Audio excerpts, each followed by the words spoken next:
Good evening, ladies and gentlemen. Ladies and gentlemen, ladies and gentlemen. You are now tuned into the cut. Cutting and scratching. Cut. Cut is correct. Each cut is totally arranged. While chillin' the cut. Yo. Welcome to the cut once again. It's your man, Uncle Catfish. I'm knocking him out. My man, DJ IV. What's up, my man? Good to see you again, sir. Great Nice to to be see here. you. Nice to be here. Great to see Comfortable. you. Yes, Once sir. again, we have an absolute pillar. I've learned things this week about this man I didn't even want to know. Oh, God. Can't wait to bring him in. He's your uncle and mine, Uncle Fester. It's good to have you here, sir. Hey, good to see you. Welcome to the show. Uncle. Let's shake the hand. You my uncle? No, Uncle Uncle. Catfish. Now, how are the kids been? You know? They've been all right. They've been all right, yeah. Question I got for you that I'm going to get you with right off the top is, and I can't reveal my sources. You know how it is at the press, stuff like that. Fifth Amendment. How many nieces and nephews do you have? How many nieces and nephews do I have? Yeah. That's a weird question. It was they were really serious, too. It was like the end of a number of questions. Really? Yeah, like kind of an interrogation. I have a number of nieces and nephews. I don't know. I think that's maybe true like about 8, everyone. maybe like eight, Eight? like something like that. Yeah. Damn. You got a lot of family members? Yeah. You got a lot of brothers and sisters? Yeah. Well, I mean, I guess I got a lot of cousins. I guess I'm thinking of a lot of cousins and cousins with you're kids. kind of uncly with them? Yes. Yeah. Absolutely. So Okay. I have a cousin. She's got like 4 or 5 kids, Okay. and my brother and his wife they're pregnant, and my mom has 5 sisters and a brother, and my dad's family's really big as well. So I have a big You family. got a family. Yeah, I got a big family. Yeah, All right. That's grew up in a big family. There's going to be a lot of people that are happy about that question being answered. That's just weird. Okay, Don't worry about that. You got fans in places you don't even know about. Yeah. I want to jump in with a segment. Now that we're already, a little bit, we put our toe in, tested the water. Yeah. How do you, when you're about to get in a pool or whatever, and you're like a little nervous, it might be too cold. Like, how do you get prepared for that? Or like, say the ocean, you're trying to get in the ocean. Just go right in. You're one of those jump in. Yeah. Do you test it at all? I do. I'm way worse than I used to be. When I was younger, I used to Really? be in the water all the time. Me too. And it wasn't even a thing. It wasn't even something I thought about. No. It was just in and out all the time. And now, Water wing. oh my God, it's horrible. I was ashamed of myself last summer, actually. I really was ashamed of myself. But now it's slow. But you just got to go right in. I feel like there's a midpoint, like not an equatorial point, but close. It's like on the Paxtonese. male anatomy. That's the whole linchpin. Once you get past that, Oh, totally. things are okay. Yeah, I think once you start getting above your knees, you really have to think about What am I doing with my submerging. life? Well, Okay. I guess. Have you ever What done time a of polar year bear is- dip? Either of you guys? No, that's not my thing. I used to go to watch those on New Year's. Watched? Yeah, down Point Pleasant Park. I like that. Yeah, we used to watch those every New Year's. Yeah, Yeah. I did a few. Crazy. My mom's really into Crazy. them. My mom's Really? really into them. Still does. Wow. I went a few years because I was worried about her, safety. But Yeah, I was the people one who come was out the of that, wimp. take heart attacks and die, man. I was the one in and out. She was like actually swimming. I was like, "You're crazy." No. No. This is a segment I like to call Quick Cuts. Ready? I'm gonna hit you with some words, and I want you to give me like the first thing that comes back, All right. into your mind All right. as it bounces off. All right. So the first one we're gonna hit you with is Doolittle. A Dexter. Shout out to Dexter. Shout out to All Dexter. right. Shout out- Tex-Mex. Tex-Mex is decent Mexican food, depending on who it's made by. All right. All right. Freestyle. Is something that people don't do enough anymore. Like Le- legitimately. Legend. Legend. Oh man, that's something that gets thrown around too often. Dert with an E. Roads. Oh God, my first rap group. Yeah, we're gonna circle back there. Yeah. Middle Bay. That was where a lot of things began rap-wise. That was my residence in first year university, where Okay. Frank Deluxe was on my floor, and Kils was right next door, and actually a lot of different types of Halifax musicians, like Tyler Messick from the Museum Pieces was my roommate there. So let's stay here then. I feel like this segment worked perfectly. Now, was that a musical dorm or anything, ostensibly, or was it just that it happened that you guys were there? It just happened. I mean, I know that For people that don't know, what is Middle Bay? Like, well, it's just a certain segment of the residents at the University of King's College, which is a sort of a subsect of Dalhousie. They do like a lot of philosophy and liberal arts, things like that. Very liberal. Yeah, there's like journalism there as well and things like that. And they're known for their was it foundation year? Yeah, exactly. That's what I was. That's what I was taking. Okay, great. That's what I was taking, and I think that they, on like the sort of like your application for residence, there's like a lot of sort of like who are you type of questions. So that I think they purposely tried to put like-minded people in similar residences. And it worked, at least for us. So that's where Kils and I met. That's where Backburner really started. Was right there. What's Doolittle's relationship to Backburner? Dexter was also there at the beginning. He was the third. It was myself, Kils, and Dexter. We were the first three that started it. Backburner. Yeah, Dexter and I went to high school and junior high together. Yeah. So what were you known as then? Did you have the Backburner concept at that point, or did Kils? Did he need to come along to make it? No, I mean, I was like, it was really at the end of high school. Me and DJ Beef who was another homie of mine who I went to high school with. Later a member of Dert Roads? Yeah. Oh, yeah, absolutely. So Beef and I started DJing together. He had the mixer first. It was, I think, one of them Radio Shack joints. To The realistic ones? Yeah, one of them. You know what I'm talking about. And yeah, we just like mashed the shit out of his records. Like we just. And we were listening to local. We were inspired by local rap at the time, by other rap to begin with. But then, locally was inspiring you at the time? Well, the first local rap that I ever saw was Roughneck, who then became Nathan C. Okay. And Papa Grand. They came to my junior high when I was in grade 9. They came, and we were like, "Yo, this is dope. Yeah. Who are these dudes?" And then at a very similar time, I discovered Buck 65 through his radio show. So it was a combination of that, and then we just discovered the local section at Sam's, and those names were there. And then we just started to gobble up anything that we could. And then like the internet was really sort of like, started kicking off at that point. So you'd kind of get a little bit of information about what was going on. Then later Triple Bypass came along, and then the information about the local scene was just Triple Bypass. Yeah, Triple Bypass was dope. Yeah, and that just that really spread the information about the scene in a way. It put it right there for everybody. So besides like the shows that were happening and the albums that were being released, there was that platform that came along as well. But in the beginning, it was Nathan C, like that Nathan the Alien tape. And some Stinkin' Rich and Buck 65 tapes. Like those were the beginning ones for me, where I was like, wow, this stuff is happening here. And then of course that exploded. Like, I mean, the local section at Sam's, man. Like, I think the local section at Sam's was big for a lot of people. Yeah. Like, because like at a certain point we were just kind of buying everything that was there. Like we were those like me and my homies were those dudes that were just like Right.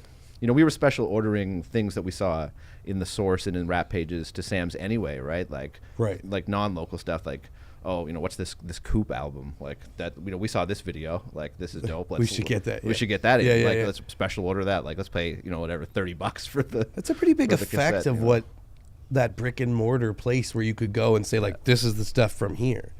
Like we don't really have. I mean, there's a lot of people making stuff, but it's still, even if it's all on SoundCloud or something, it's still so disparate. It's not like here's the stuff, and I think that does a lot to like crack a scene and kind of spread it out a little bit. I think it's important for scenes to be curated in some way. Go on about this. Well, I mean, that's the purpose that it served almost, right? Is that it's like it is a tangible place where people are like, this is where I go to get this, right? Right. And now there's lots of, the internet is an infinite resource for everybody, and it's great. But one of the drawbacks is that it's like you're kind of lost in everything. There is no one single place. So the more that the communities sort of spring up online around single entities, I think those things are important because that is really that drawing point for people to come and to access that stuff. And at that time, it was like that. there was drawbacks of it just being that. Sure. You know, but it was also just, it was very clear, it was clearly defined. That's where you go, you know, that's where you go to get it. Right. You know, local, you know, CKDU, that's where you tune in to listen for Right. it. Sam's is where you go to get Sam's is where you the go to get it, physicals, you know, yeah. and then in Going like, out to shows is where you go to see to watch it. yeah, You know exactly, what I mean? Like, exactly. Yeah. that's why shows were simple great math. back in the day because Simple everybody math. came out. Right. Yeah. You know what I mean? Kyber was Yeah. a crucial part of that. Yeah. It's so true. So rolling back to Middle Bay, Mm-hmm. at Middle Bay, as Backburner sort of Mm-hmm. the flame is lit. Are you guys performing then, or are you just starting to like mess around together and get a sound and a sense? Like, take me to those early days as you like even begin to say, "Hey, we're Backburner." Well, at that point, I'm just DJing, Okay. and I have a DJ set up in my. Are you known as Uncle Fester? At that time? That was the year I got that moniker. What were you actually. known before? I didn't really have a moniker actually. Okay, but like- hold up though. So you saw Nathan C. Uh-huh. and Papa Grand Yeah. in junior high? The very end in grade 9-ish. Yeah. So then when did you start DJing? I started DJing like probably a year or two later. Okay. Like that's when. So you're like 15, 16? Yeah, you maybe with even Dexter, like you're around the- DJ and he's around the same time, just after I got my license around 16, because I would drive to Beefs and like Cool. he had a setup and we would just jam in the basement and like go crazy. right. So you know, yeah, it was right around that time, like grade 10ish, grade 11ish, so something like that. But then in like the first year of university, I got a setup in my dorm room. So that's when I really started Wow. to like. Change the game. That's yeah, exactly. That's when it was like, You get that setup, Yeah. that good setup, you're like, yeah. I mean, What yeah, was that setup? What were the pieces? I Because I've had questions about that too. People like ask him about this. I had, you know, I can't. Ask him what his first. What is one of them? Ask, what is your first setup? That was literally. Yeah. They wanted to know like brands. You know. Well, I names. had 112. Okay. I had 112. The other one was not a 12. It was the Techniques. It was some like lower model Techniques that was not like that was Yeah, like not- the belt belt drive. drive, you know. So like it wasn't quite. But you know, I could get like a beat going and then like cut on the other one, you know, whatever. And the other one, I don't remember. Man, I want to say it was a black like square one, and it had like a cutoff switch, like you know, so you could do like the little punching? hamster switches. And you could just kind of like hit it to do like the the punching buttons. yeah, exactly. Yeah, that's Yeah. what my first mixer had. Yeah, yeah. I had the punching button. So I mean, it had the fader, but you know, man, those faders weren't the best, you know.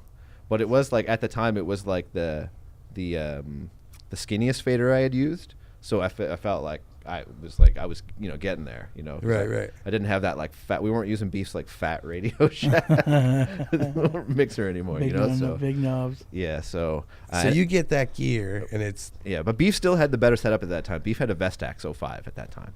So Beef was really like at that point like I was also doing some like I was in bands in junior high and high school, and we like you know, I was recording on 4-track and stuff like that with decks actually. So you know, I was interested in like the engineering and the recording side of things as well. So at that point, like that's how Kils and I really bonded, because he was really into that stuff and he was right next door. And Kils was just getting into hip hop sort of at that time. He had more of like a rock alternative sort of background. He played guitar and bass and things like that, but he also was into recording, and he was really interested in what I was doing. And I sort of introduced him to local hip hop, and he actually really liked Gordo and Noah, like the Goods. That's who he like. Kils at the beginning was like, "Yo, Gordo's beats are crazy." Like, interesting. and he was really drawn to that. And so like at that point, when I got into university, like our exposure to the local scene just went through the roof, right? Like everyone from, you know, the ground, like, you know, Class in the Ground Squad to like to, you know, like to Martinez and the Goods and Buck 65 and the Sebitones and like Mark Mirage and Nathan C and Papa Grand and like, you know, like edge to everybody at that time. The scene was, I don't know, I mean, I romanticize it obviously, but you know, but at that time we were just like, when we got exposed to everybody, like, and it was in within just a couple months period. Right. So, you know, like Beef had the hot DJ setups. We were always still DJing really with his setup. Right. And Kils and I were just getting to know each other at that time. So were you performing then for people, or are you just still like incubating? It's still incubating a little bit. Kils and I started performing, doing like instrumental stuff, like actually Extremities stuff early, really is what it was. And we would do that just at King's actually, because we got some like opportunities just there in the university to perform. Right. So we would do that. We actually sort of got introduced to the local scene by throwing shows there, because like the Goods and Martinez and Tea and At Middle Bay? at the Wardroom Okay. at the bar there. Because didn't you guys throw like a pretty big party in like 99 in Middle Bay? We But you did. guys were already off campus, like the Oxford Street, maybe Hip Hop Hotel Part 2. That's funny. So you leave Middle Bay. Let's leave Yeah. Middle Bay. But no, we threw that party when we lived in Middle Bay. Oh, really? We threw that party That when- 99 party? Yes, we threw that. And, yeah, because we were Because you brought in a bunch of like the names at that party were fantastic. Yeah, we brought in like Who was there? Like it was Buck and Yeah. it's 6'2" and Josh Martinez and It's a hell of a university. and like, some throw that. in like a portion of the residence. Yeah. And yeah, It and wasn't like, at the wardroom. no, it was like upstairs. Like they had like the suite, like the Dawn suite That's upstairs, amazing to me. and we convinced that we set up like a stage in the suite. So how many And it was people like were at this, do you it was think? oh man, it was like hundreds. It was like rammed. Yeah, it was it would've been, rammed. right? Yeah, it was rammed. And it was one of those ones at the time where like they were sponsoring. Like they had I forget which company had all like the weird different like that Frosted Frog and all the different types Oh, of Frosted the Frog, weird yeah. types of beers. Like there was beers I just don't remember what the names were. I Like remember that period though. Those weird. so they would sponsor these parties by just like giving you, here's one of our weird beers, like just to try to get a bunch of college kids liking Yeah. a certain type of beer, right? So, Yeah. it was just one of those tons of beer, and it was like residents were like kind of went up a spiral staircase. It was a bay, so like it was like 4 floors, but it was like all around a staircase, and like the Whoa. rooms were open.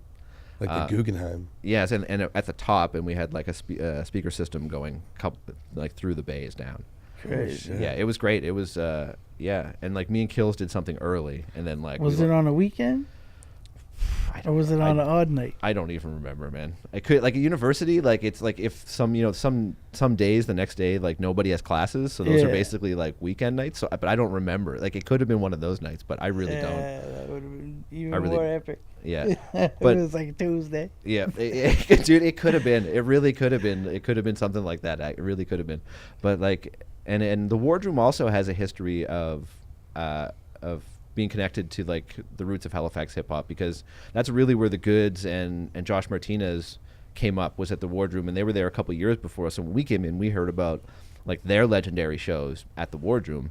So then we threw shows there and brought them back when we started, and that's really when we started getting going. And I had met a local dude by the name of going by the name of Process. His name was Glenn, and he kind of became the part of in the fold with me and Dex and Kils, and we formed Dert Roads with Beef. Right. And Dex and I started making beats together at that Right. time.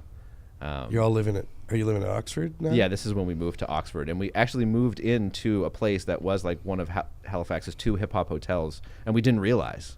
You didn't realize? No, and I actually later, we'll have to come back to this, but later I move into another apartment that has a lineage as well, unbeknownst to me. But anyway, Interesting. yeah, it's What weird. was, It's what was the happened- address on Oxford? I don't even. It's down. It's like midway between Chebucto and Quinpole, and it's on the right hand side if you're looking up at Chebucto. Okay. And it's it was. I know that like the Goods. So it's like some of the Goods had lived there before, and some of the members of the Crack Beat Society and stuff Yeah. like that. So In good night music. yeah, exactly. So it was. It had some lineage, and we didn't know, and we moved in. It's weird how that's happened to us a couple times actually. Right. So when do you get access to CBC's made records? I want to talk about the New Tonic. Are we jumping too far too fast? I mean, there? it's a couple years. It's a It couple kind of years. jumps over Dert Roads a little bit. A little bit, yeah. I mean, but Dert Roads wasn't. You made super- did you make? I think you made a tape, right? Is this the Yeah. ultimate? We made a CD, that CD and tapes. I Yeah, think we made yeah, CD and yeah. tapes. Yeah, we made one. The New Tonic is just so good. Yeah, that's a little bit later in the timeline, Okay. but at this time when we move out to Oxford, we're doing like the first, like we meet Frank Deluxe, we meet Process, Jesse Dangerously. We met around that same time. Jay Busy. So this is the crew starts to really form on Oxford. Like things are coming together. Dex and I got a sampler. We're starting to make beats together. Like computer software is starting to get like Reason is around, and like step sequencers and Fruity Loops is just starting and that kind of stuff. So like we have and the Kils has Logic on his computer, so we can like record and he's got the stuff to set up to like we can make a little booth and like so we're starting to go already and and we just started to network, and I think like the Goods and Josh Martinez were like some of the first beats me and Dex made ended up on a Josh Martinez record, an early Josh Martinez album. And that was sort of like, that was around like we were getting our first breaks at that time. And there was like house parties at where Frank's Deluxe lived, and that's where we met Jay Busy. Because we had known Frank from the year before in Middle Bay. And Jay Busy was going, and Big J and Jay Brew, the Blazing Jays from Shelburne. From Shelburne, we're going to check out the Jay Brew episode where he talks about the Blazing Jays. Nice, awesome.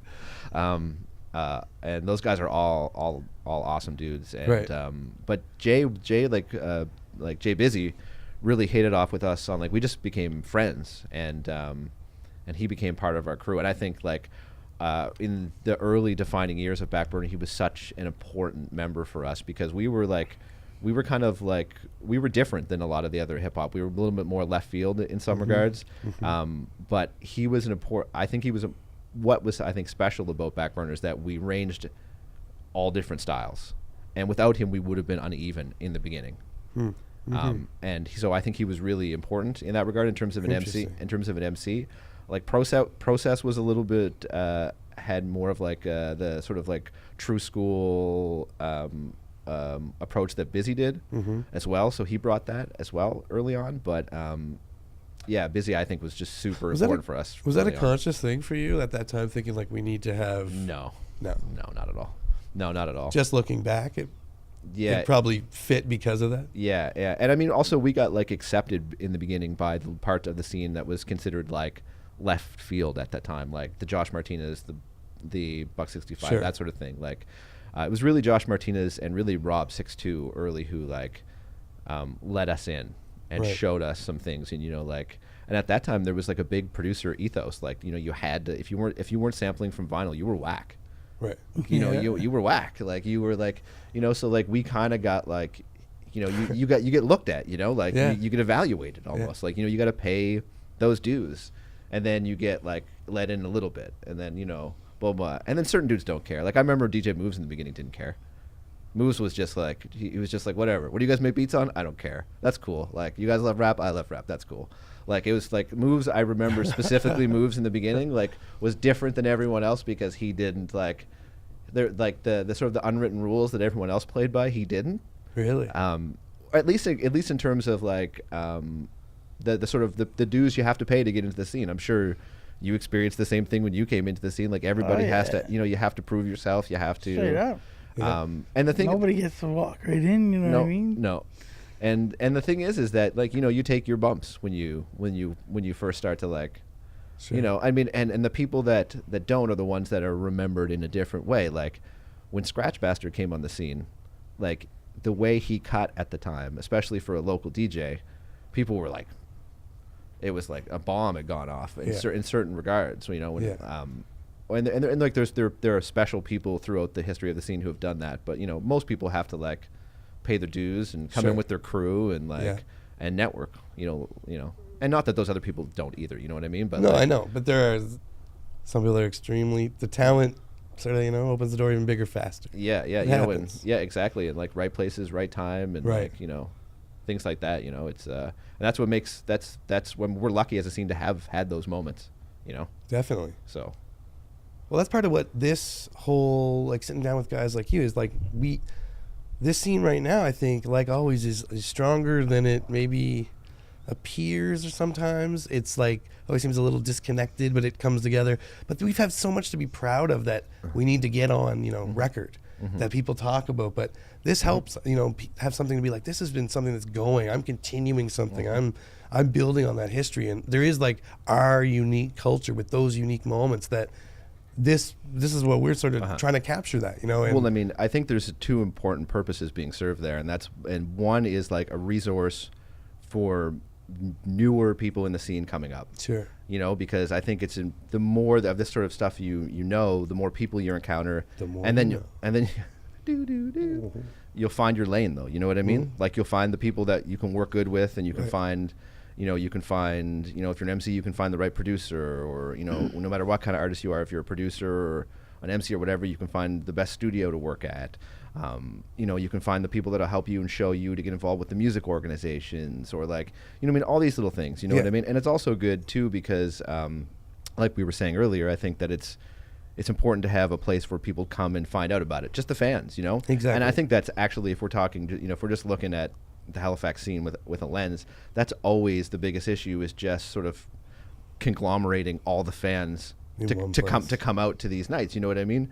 The people that really promote well to the university students as they go through those 4-year cycles are the ones that really do well, I think, in terms of hip-hop acts in the scene. And until you hit a certain level of notoriety, and then you just have your fan base. You know what I mean?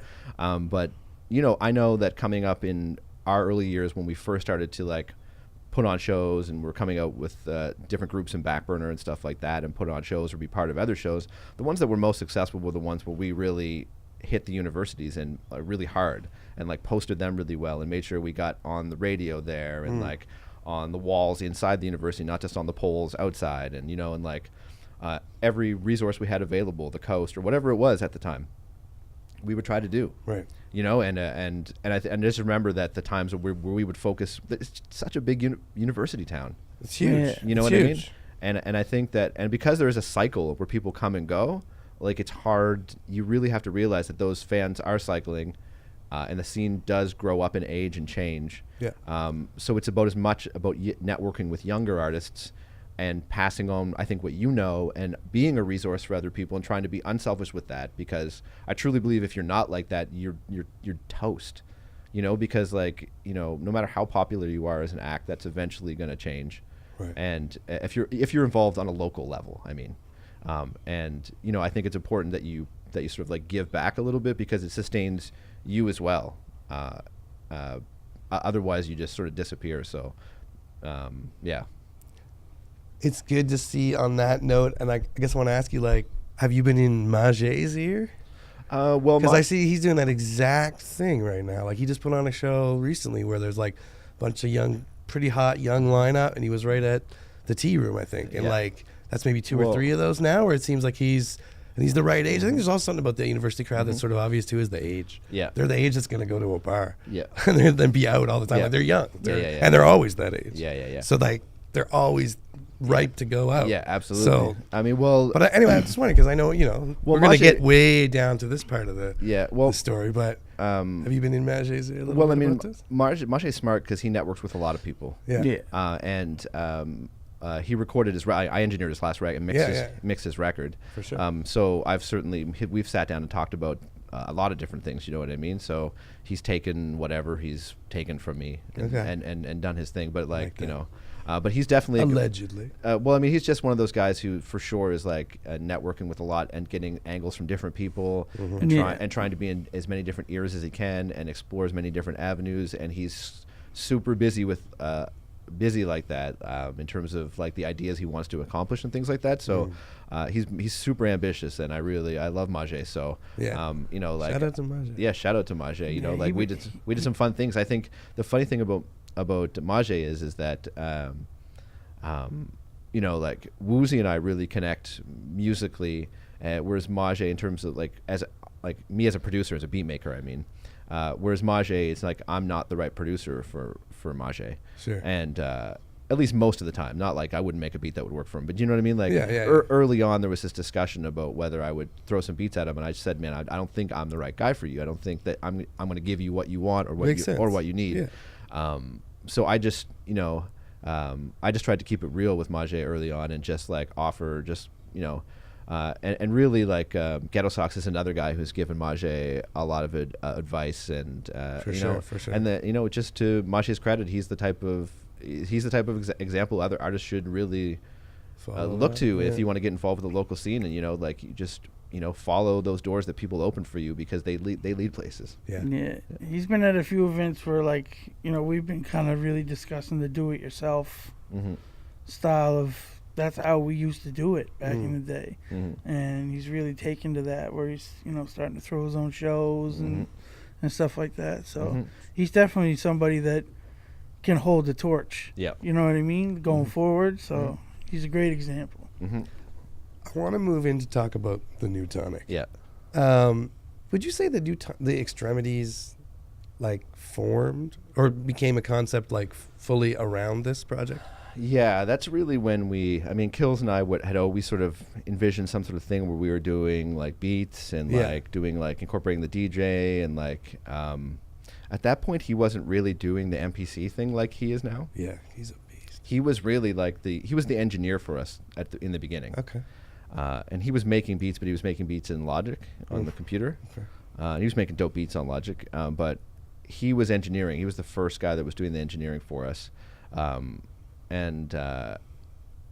And yeah, we sort of like learned at the same time, but he was sort of the main guy, and we just sort of developed this concept of doing this Extremities thing, and then we got this. I hustled this opportunity where I actually sold the Mad Libs. Shades of Blue, the Blue Note Records. Yeah, the Blue Note remix thing, where I was like, so he got access to like Blue Note Records, basically their vault, exactly of so recordings, and made like beats out of it. Made beats out of it. And I pitched to a producer at CBC. I was like, hey, you should let us like get at some of your vault recordings, and you should let us do this. Like, you should let us remix this stuff and put out something similar to this. And he was really into the idea, but he came back to me and he was like, well, the vault idea, he's like, that's cool. But he's like, but I got like, I'm doing a project with these jazz musicians right now. They're the best ones around here. And he wasn't just blowing smoke. It was legit. It was Jamie Gaddy, who plays bass, and Chris Mitchell on sax, and Doug Riley, Dr. Music, who's now passed. And he's in the Canadian Music Hall of Fame. Passed during this project, didn't he? Yeah, he did pass during this project. Yeah. And Dave Burton on drums. Wow. So it was like that in terms of East Coast like session players and jazz guys. It was like the top guys, and they were doing this project called Tonic. Okay. This jazz record, and Glenn Meisner, who was the executive producer at the time, Glenn said, hey, like, doesn't get much bigger than Glenn Meisner. Not at the time it didn't. Not at the time it didn't. Shout out to Glenn. Yeah. Glenn's given me a lot of opportunities there, actually. I call him Get Money Glenn. So he said, why don't you guys remix this Tonic record? Like, the guys are into it. Like, I pitched it to them, they're into it. So yeah, me and Kils came into Studio H at the time, which was like the best recording studio east of Montreal. It no longer exists, unfortunately. But it had. Was that on Bell Road? Yes, yeah, it was right on the corner there. Yeah, and it was at the top. It was at the very top. Wow. And yeah, it was a gorgeous studio, and yeah, that's, we met up with the musicians there, and we came into some of the last sessions that they were doing for their Tonic album, and yeah, they were really excited. Like, I remember Dave and Chris were really like heading up the sort of like the concept of the record and stuff like that. And they were really excited for us to take the tracks and stuff like that. And we went off and did some rough sketches and brought them back to them. And we were so nervous. Like, we were like we thought we were gonna remix some vinyl. You know what I mean? Like, and then like we're working with like heavyweights, like in terms of this part of the world and really in the country. In terms of jazz playing. And we brought it back to them, and they were really excited about them. So we were like, okay. And then it just took off, and then we called in some of the guests we had on the album and said, okay, these are the people we want involved with the record. And that was really, Extremities were really born around then, and that's when Kils and I really started to perform as well. Right. Yeah. So did both the Tonic and like the new Tonic come out at the same time? Yeah, Tonic came out like just a couple months before the new Tonic. Oh, really? Did. That's a cool release too. Yeah. Like, that's a great idea. Yeah. So and like that's when we really got hooked into the jazz scene here. Like, we really started playing Jazz Fest a lot. Like, we played like a number of years consecutively. Like, we got in by playing with those guys, and like they were so accepted in such an integral part of the scene. Yeah. That we really got opportunities to do really cool shows every single year. Were you already in left field of the rap scene, so to speak, before this sort of like jazz thing? I would Or say this yes. just helps solidify that kind I of would say yes. jazzy I would kinda say yes. I would say edge. that that's fair. the jazzy edge. I mean, I would. Yeah, yes. Yes is. Like I mean, like we came up. One word answers, please. Yeah. I mean, we did beats first for Josh Martinez, Right. and a certain percentage of the Backburner guys were more left field MCs, and we were like, yes, absolutely, yeah. we were absolutely yeah. So around this point, Backburner starts to get like spread out a little, doesn't it? Geographically. Well, yeah, at that point, just before the Tonic thing, around the same time, we started doing tours between here and Ontario. Right. Through Thesis Sahib, Right. who is a legendary, legendary North American graffiti writer. True. Like I said earlier, the term legendary gets thrown around. Like I'm putting that on the table Yeah, for that. Like I've yeah. I've been places with Thesis where people we were talking to pretended to know Thesis, not knowing that he was who he was. Wow. Like Took me a second there. like just sitting there Who with knew with what him. about what? Yeah, someone's there like, oh yeah, I know Thesis, not knowing that they're talking to Thesis. Ooh, really? Yeah. That's But fame. no, he's like. I find it hard to say his name. I do. I find Thesis. It's a tongue twister. It's not good for me. Yeah. I try to stay away from it. But yeah, he was sort of in the early stages. He was he had some really good connections to like Under Pressure and the London hip hop scene where he came from. Right. So we started doing tours from between here and Ontario, and we would play Under Pressure, and we toured with 6'2", Right. and then after that we toured with an artist from Florida named Bluebird, was another sort of like alternative, I guess at the time, left field hip hop artist. Right. He came to Halifax a couple times with a group. Do you remember Grand Buffet? I remember him coming here. Grand Buffet, yeah, Bluebird opened for Grand Buffet. It was during a couple Halifax pop explosions. They came a couple times, and Scott DeRoss from Endemic Music, he hooked up with Bluebird, and that's when Endemic started around that time, and they released like a $1.65 release, and the Bluebird album, and some Thesis stuff. But anyway, we Scott just posted a thing of Bluebird Yeah. up here recording like Exactly. 2 days ago. On Exactly. IG, yeah. So we started touring at that time, and we met the Toolshed guys in London. Okay. And that's when Backburner really like formed fully. It Crystallized. was like the Halifax guys, like a large portion of us met the Ontario guy, like the Toolshed guys, like Right. Timbuktu and Yeah. Choke and Cybo, and Self Help at the time, and and we just like bonded with them, like instantaneously bonded with them. Like Thesis brought his two families together, and it just clicked, and we became the same crew instantly, basically. Yeah. And then the Backburner crew sort of like the Ontario guys.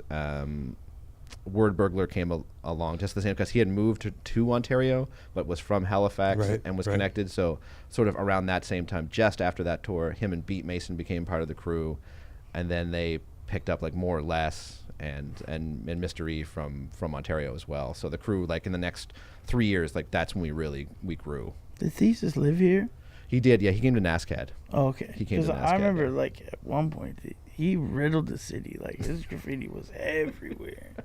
Everywhere, man. Yeah, there was just a period of the city where there was a real graffiti renaissance, Yeah, for it lack was. of a better term. No, there was. You Yeah. know, when the pit was popping and like. Like there was so many writers' names that were ringing out at the time around the city and like doing like legitimately great stuff. Yeah. So like there was it and was he great was back and there was like for those guys there was real competition at the time. Like Yeah. that the reason that their names were out there is because they were competing with each other. Like there was like there was rules of engagement. Like people Oh, yeah.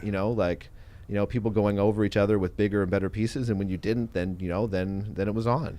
You'd be walking the tracks, and then come to a bridge and see somebody's shit burnt with Yeah. like some new shit. Be like, oh man, it's on now. Yeah, Like, it's true. and it'd just be crazy because you walk the tracks and see all this like going down, this like graffiti beef. Like, Yeah.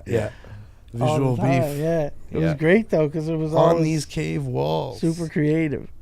Yeah. Yeah, no, it's true. But yeah, so Thesis is like, I mean, he was really his name was ringing out more than ours at the time. So he really Right. like put us on for these tours and connected the Backburner crew to begin with. And then this was like, that was just before the new tonic opportunities arose. Just like before. Yeah, because like that was just at the end of Oxford. Then Right. Kils moved down to Shabukto and really kicked off his studio. He had a really good booth there. And that's when we connected with the Ontario guys and we just started pumping out music between Timbuktu's place in London, Ontario, and Kils' place here in Halifax. We were connecting and we started pumping out music together. So Backburner that starts like in Middle Bay is now like at least half nationwide entity. Yeah. Well, we're starting to move that time. Like we put out a compilation at that time. And that's really what I consider like the legitimate musical beginnings of Backburner is the first Big Talk compilation. Wow. And that's where really we're like What year is that? I don't think there's a lot of good songs on that record. Sorry, but that's where we began. So Look at that, the criticality of himself. What year is that? Yeah. What year is that released? early 2000s. Right. 2000 something. Who can say? Yeah. It's 2000. In the ether. 2000-ish. In the ether. 2001 maybe something like that. Thank you very much for where we've got so far. Mm-hmm. We need to take a little break. We have to pay bills around here, keep the lights on. Good things. And you guys at home, this is a good chance to go press subscribe, get yourself a drink, roll a little dank. Be back in a minute.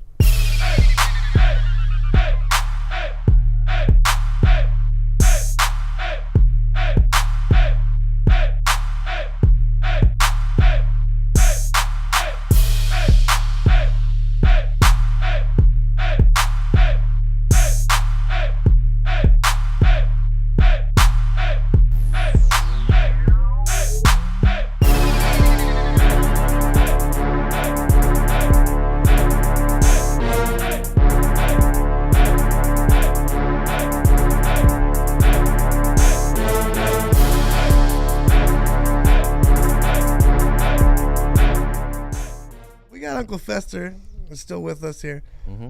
DJ Uncle Fester, let's not forget. He's not just Uncle Fester. Mm-hmm. Are you a big fan of like the Adams? Like, where'd that name come from?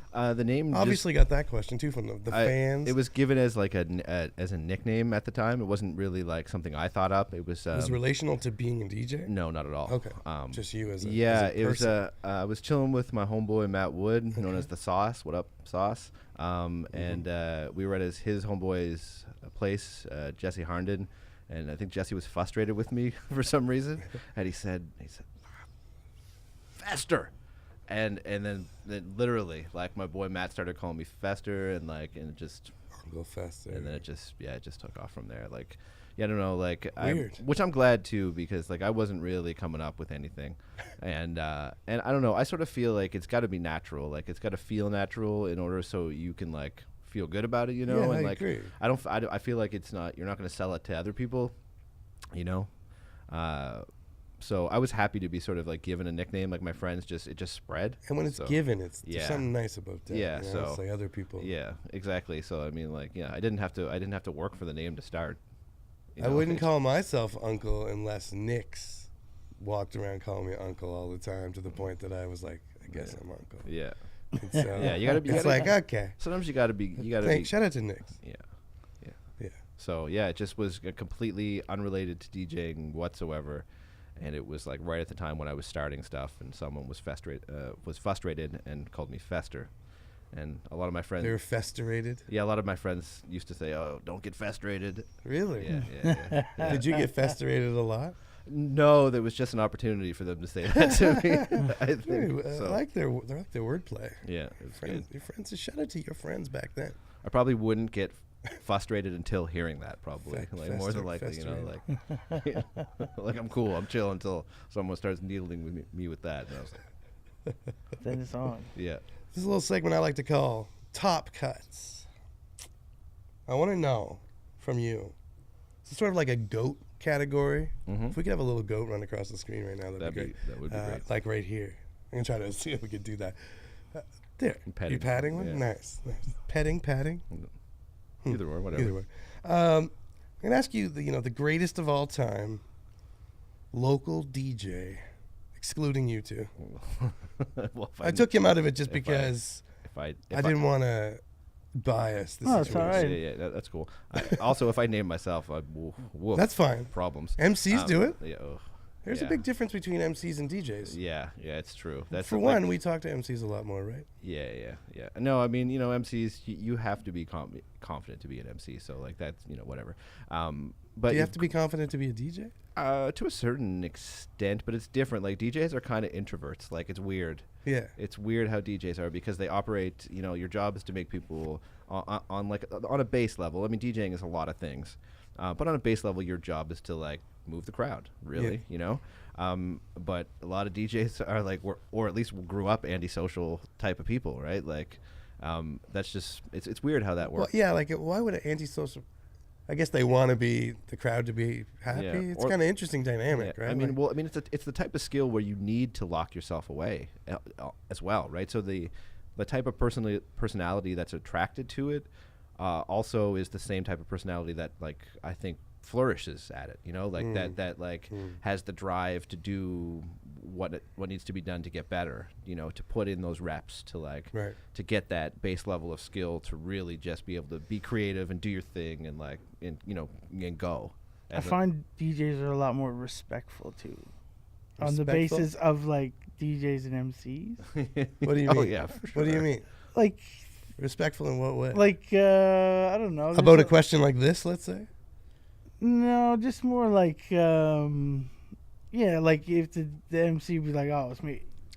You know Like, what I mean? The shout out to DJs J Brew, who's like me. And when I asked him about shout outs, he's like, I'll shout myself out. Well, I think MCs are more genuinely competitive. Like there's DJ competitions, but I don't think DJs are genuinely like, forget that guy. Like, maybe at certain points when you're young and you're just coming up and you're like really hungry and you're trying to pay your dues and prove yourself. But I mean, MCs, I think it's in the DNA of the personality of someone who's a good MC that to sort of draw a line in the sand with certain other people. For sure. What I meant is like the rapper would be like, "Yeah, it's me." Well, the DJ is more respectful. Like, okay, we're dope, but like we know who to give props to.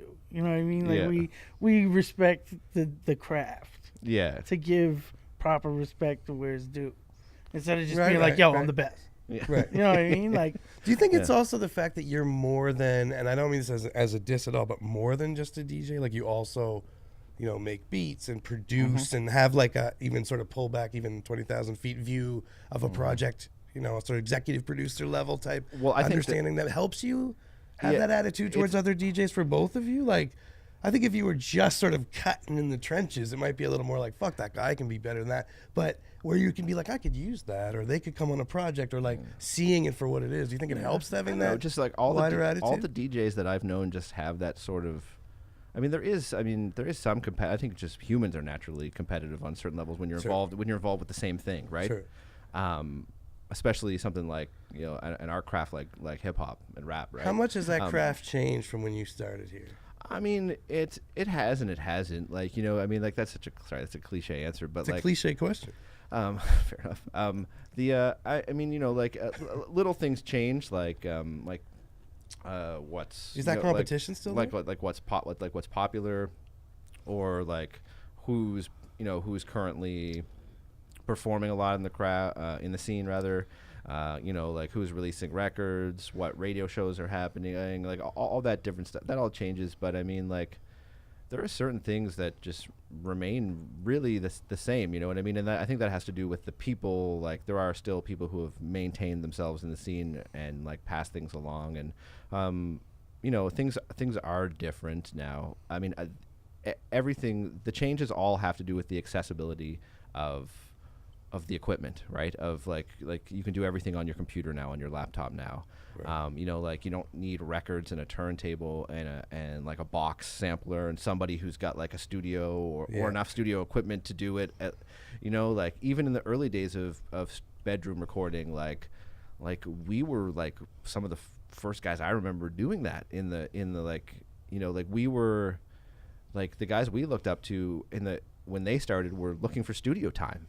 Like at studios, like not doing it themselves, so like, we were part of that whole wave of people first doing, and now it's just, like it's so accessible now. So, like the changes are sort of like, the changes that have happened are sort of like, there's so many, Right. but and almost all is linked to that, I think. Like accessibility. Yeah, like there's just so many different it's great. There's so many more voices. It also, when I think like that, it also makes me sad a bit, because the scene should be healthier than it is right now. In terms of most definitely. Go on. Well, I mean, the Halifax always has the artists. That's never the issue. The issue is never the creativity. The issue is never like the music. That's never the problem here, ever. What's the problem? The problem is just like the cohesiveness. Like you need, like I said, like the scene, like the population to make the scene work in the way that it has when it's been at its best. Right. Is really, I think, linked to that influx of students. And so people really have to learn to promote to the universities, and they and just in general, like how any artist has to grow their own fan base. But it's actually a great testing ground when you think about it, because it gets you in like an album cycle, really. Like that's a long album cycle too. If you're going to be someone who, signed and is putting out albums, like you need to not have a new audience, but kind of reintroduce yourself to people every time you're putting these things out. So here you've got that built into like just your home environment of that audience is changing, and you need to like re-attract them. Yeah. So I mean, and just like, I mean, I think that's one aspect of it, and the thing is, venue loss is huge. Venue loss, and that's exactly what I was going to say. Is venue loss is huge too, and because people are always involved in trying to come up with ideas to like. To sort of like grow the scene, and as long as that sort of stuff, people keep doing that sort of stuff, and people are still being creative, which I think is always going to happen here. Some ideas will come and go, and some will catch spark and be big, and they'll move places, and they'll like a rising tide helps all ships. And those are the scenarios that really make things grow, and it's like it's always going to be an ebb and a flow, but we just have to help things along in terms of promoting to a crowd. We have to get when a hip hop night is popping, and like it's if a hip hop night works, and it's the type of thing where people are working together and different acts are coming in and people are getting excited about it, then those are the nights that gain momentum and things like that. Like look in terms of just like a quality DJ dance scene.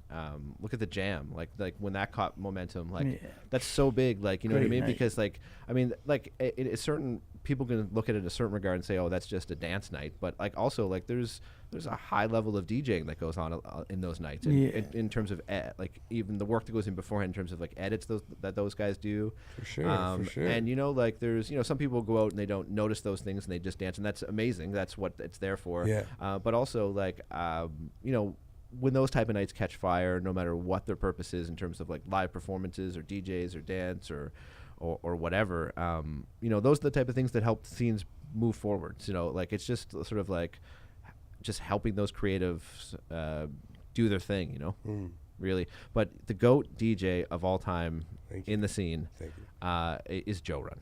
Joe Run is the GOAT DJ. There is no, I can't I couldn't in good conscience give another answer than Joe Run. I mean, he's he's the guy. He directly influenced so many other DJs. Like all branches on the tree. Go back there. So there's no other answer. And not even just DJs, like producers and MCs. And, I mean, we're talking DJ. It's but I mean on a lot of different levels, right? On a lot of different levels, like so that's the answer to that question. Let me run a theory about DJ Uncle Fester by DJ Uncle Fester, if you will. Okay, great. And it relates to Joe Run. All right. So there was a time when Joe ostensibly sort of had like the place to record.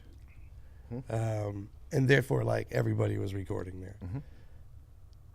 And that sort of put him, I mean, his skills and everything else, but that also puts him in a certain, important place where music's getting made. Because it can get made, and he's willing to do it. And, like, he sat here and talked about, people knocking on the door, but music's getting made, like, middle of the night because it has to.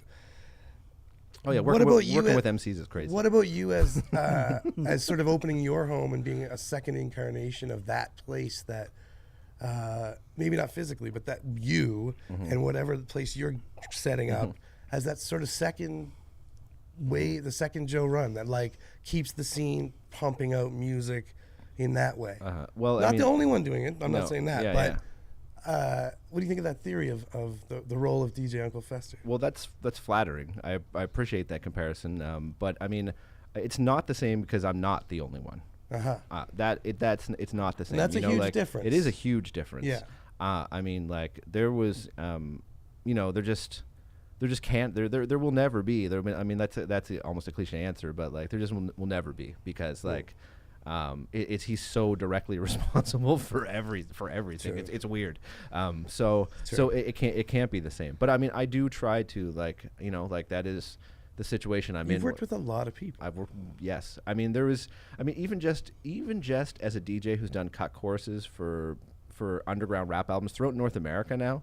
With people that I've met, like Extremities did a lot of North American tours, and we met a lot of people on those roads, especially through Canada. And like there was 1 year that Kils counted, and I did like something like 250 some songs, like cut courses for people like in our crew and through Canada and through. Wow. So like. For people that don't know what a cut course is, It's just like Can you in explain a it? hip hop song. Sometimes the chorus, or sometimes the bridge or the outro or something, will just have like a DJ scratching Sure. different phrases Yeah. or sounds or things like that. My style is influenced a lot by DJ Premier. I try to put my own thing on it, but like it's just I'm sort of like I just always naturally have heard lyrics in my head. Oh, from this song, there's like here's a phrase and it'll go with this and it'll rhyme with that, and then Right, all right. this like this. MOP shout will sound dope, Right. and like whatever. So yeah, I did a lot of those. Like I would travel around and people would be like, "Hey, would you do this for me?" And I'd be like, "Yeah, cool. Hit me up. We'll work something out, whatever." So that was like I did a lot of networking through Extremities, through touring and stuff like that, through all the years that we toured. Right. And networked just through that, that alone. But then also through like recording and engineering. And that's sort of been like the recording engineering's been kind of like the latter half of me doing stuff now, because like early on it was Kils doing a lot of the engineering. But as we sort of like, as Kils was in Toronto and he moved back from Halifax to Toronto, he had his studio, and Timbuktu had his studio in Ontario, and Beat Mason had his studio here at the Vault. And then towards the tail end of the Vault, I set up a spot at my place as well. And we were all actually using the same mic, the same preamps, the same tube compressors, so we would have the same sound. And a lot of credit goes to Beat Mason early on for like, for defining sort of like the vocal sound that we get. Like, because a couple of us now are known for our engineering and for like the sound that we get when we record like hip hop lyrics and stuff like that. So, and there's just a combination of things that we all use now. So that we can sort of there's been some like when we make albums together and people guest verse on other albums, Sure.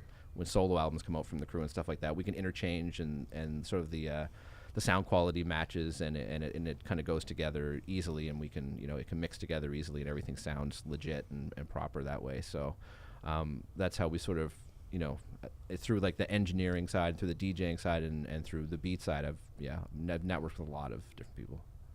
Greatest tour moment?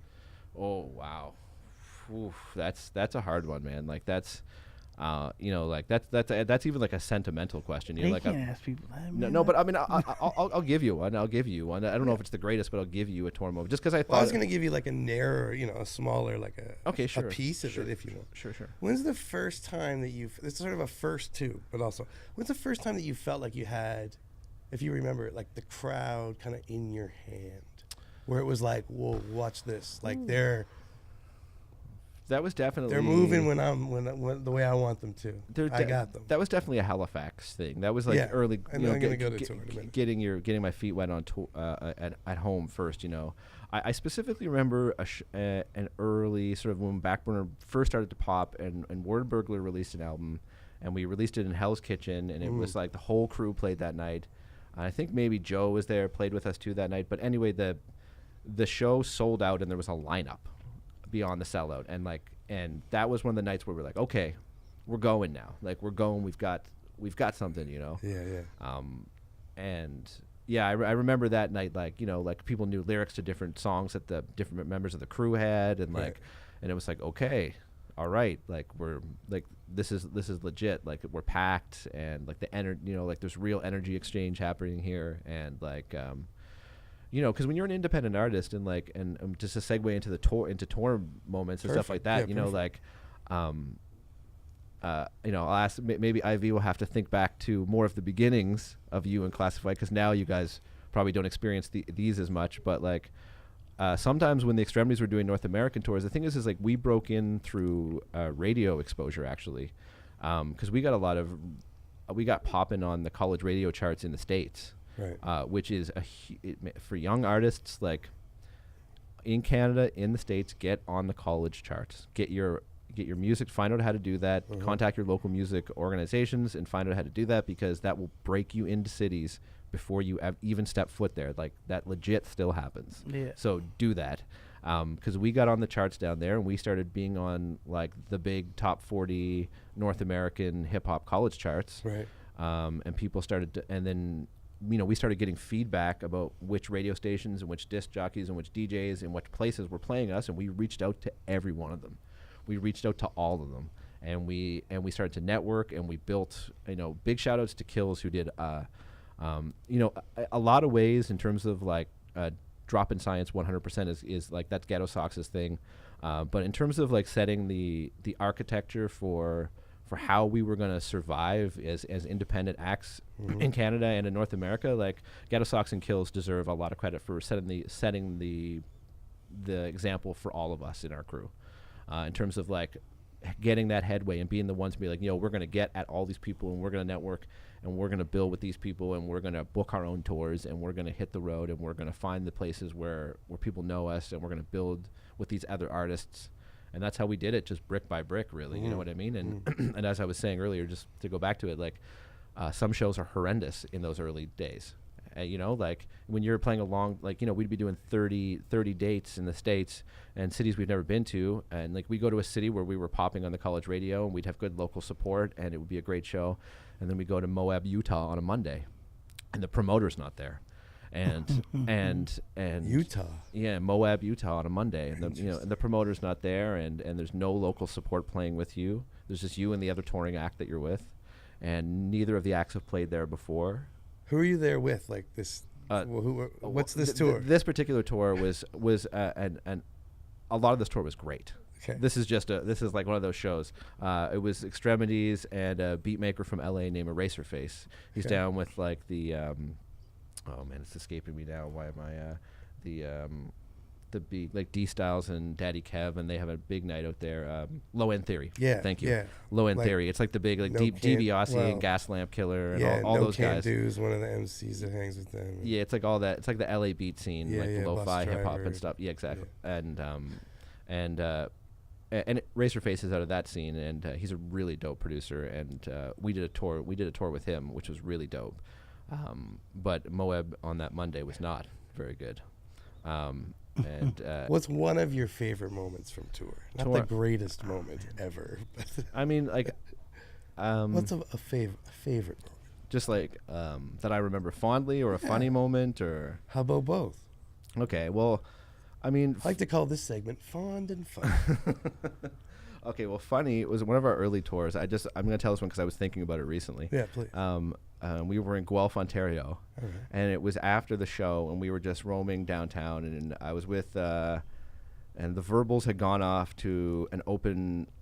It was like it was a drum and bass night that was doing open mics, so they went off to freestyle over drum and bass, and a couple of us were hungry, so we went to get food, and I was with, I think I was with Kils and Thesis and Jesse. That's who I remember being there, and we pull up in a car, and I forget whose car it was. Maybe Dex was there, because Dex did a lot of driving in the tours in the early days. And we got out of the car, and this car beside us, they said, "Hey, you guys from Nova Scotia?" And we said, "Yeah." And they're like, and the guy looks over at his buddy, he goes, "Hey, Tom, these guys here say they're from Nova Scotia.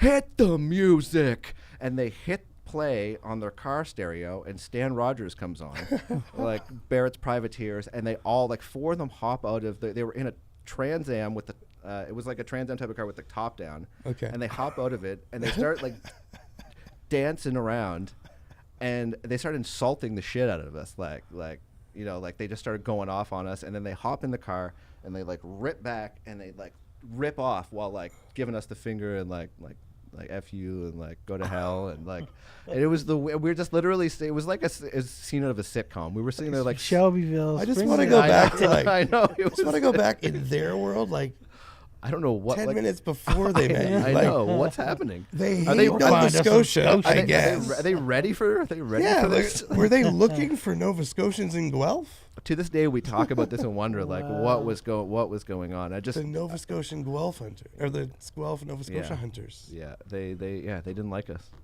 They didn't like us, and that's just But one. they were ready with Stan Rogers. Like, Yeah.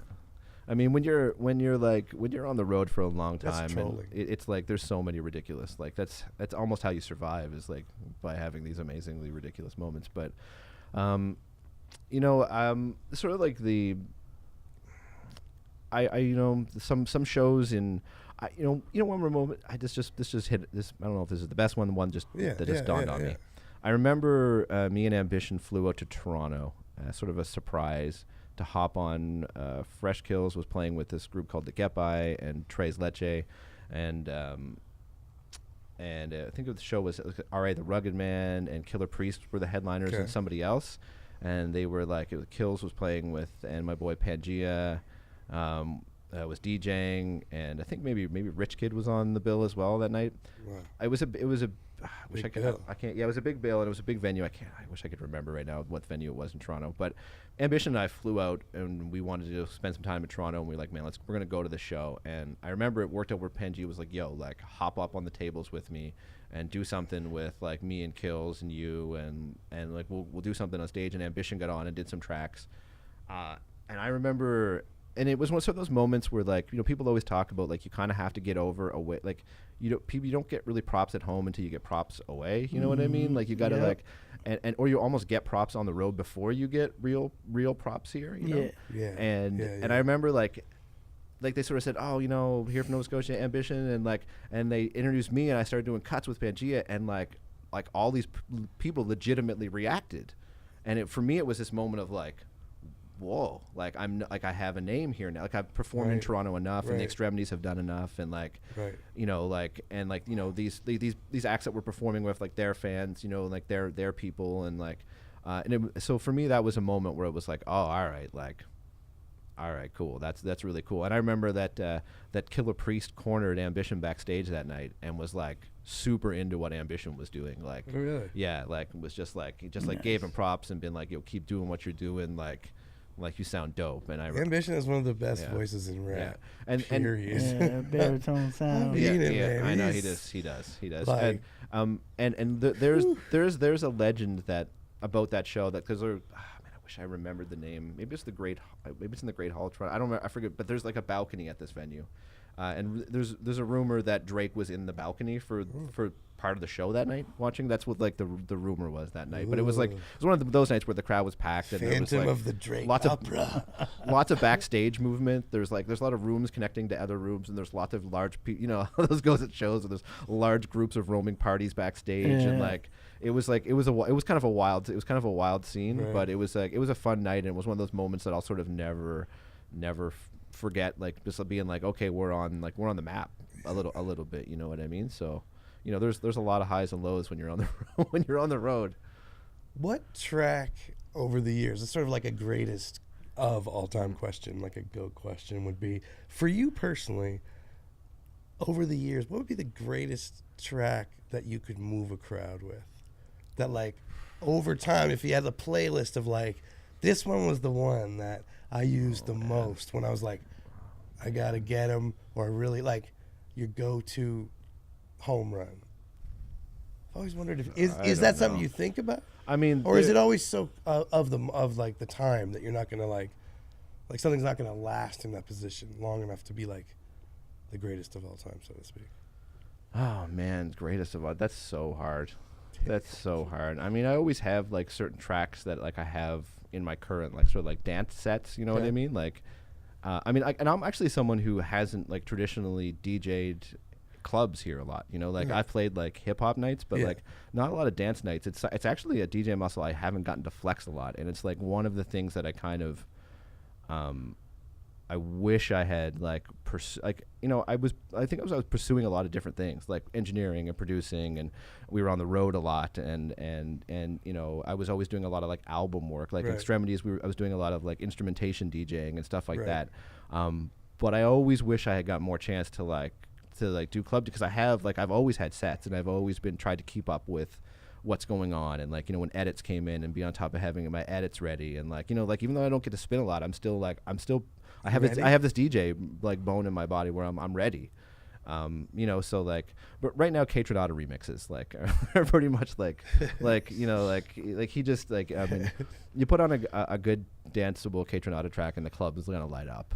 Like that's like, I mean, to me, like I really His like last album was great. Yeah. Amazing. I mean, it's one of those things too, like, I mean, because I started in, like we talked about earlier, in sort of like the left field, for lack of a better, or more alternatives part of the hip hop scene. Like, there was a part of when I was early on where I didn't embrace that part of the music I was involved with, and that was a learning process. You know, that was a learning process for me. So, and you know, like that's just, you know, getting invested in a certain thing, and realizing if that's the part of the scene you're involved with, then you sort of like immerse yourself in that.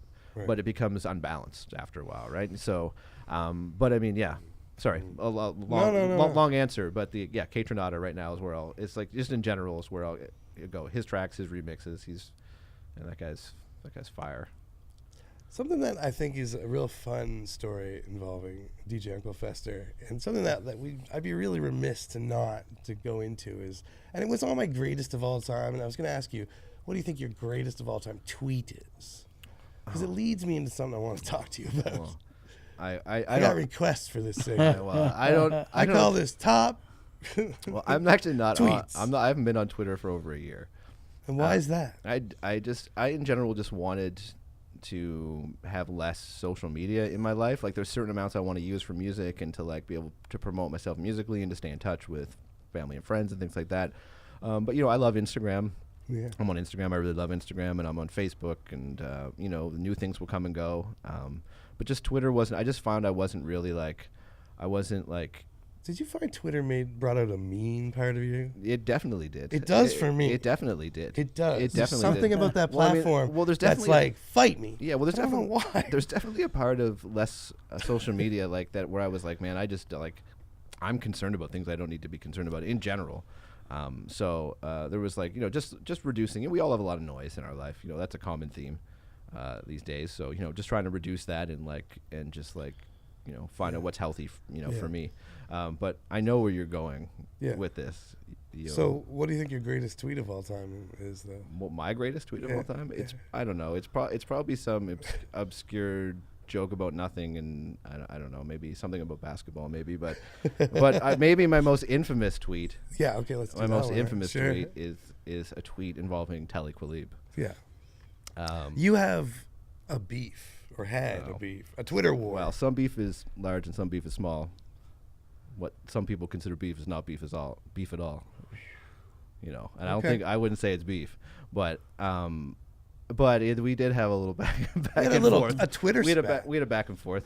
Can you tell the people what this was about? Well, I just don't. Well, I mean, really, I'm just a dude with an opinion about. Yeah, I'm just a dude with an opinion about music. You know, like any other dude.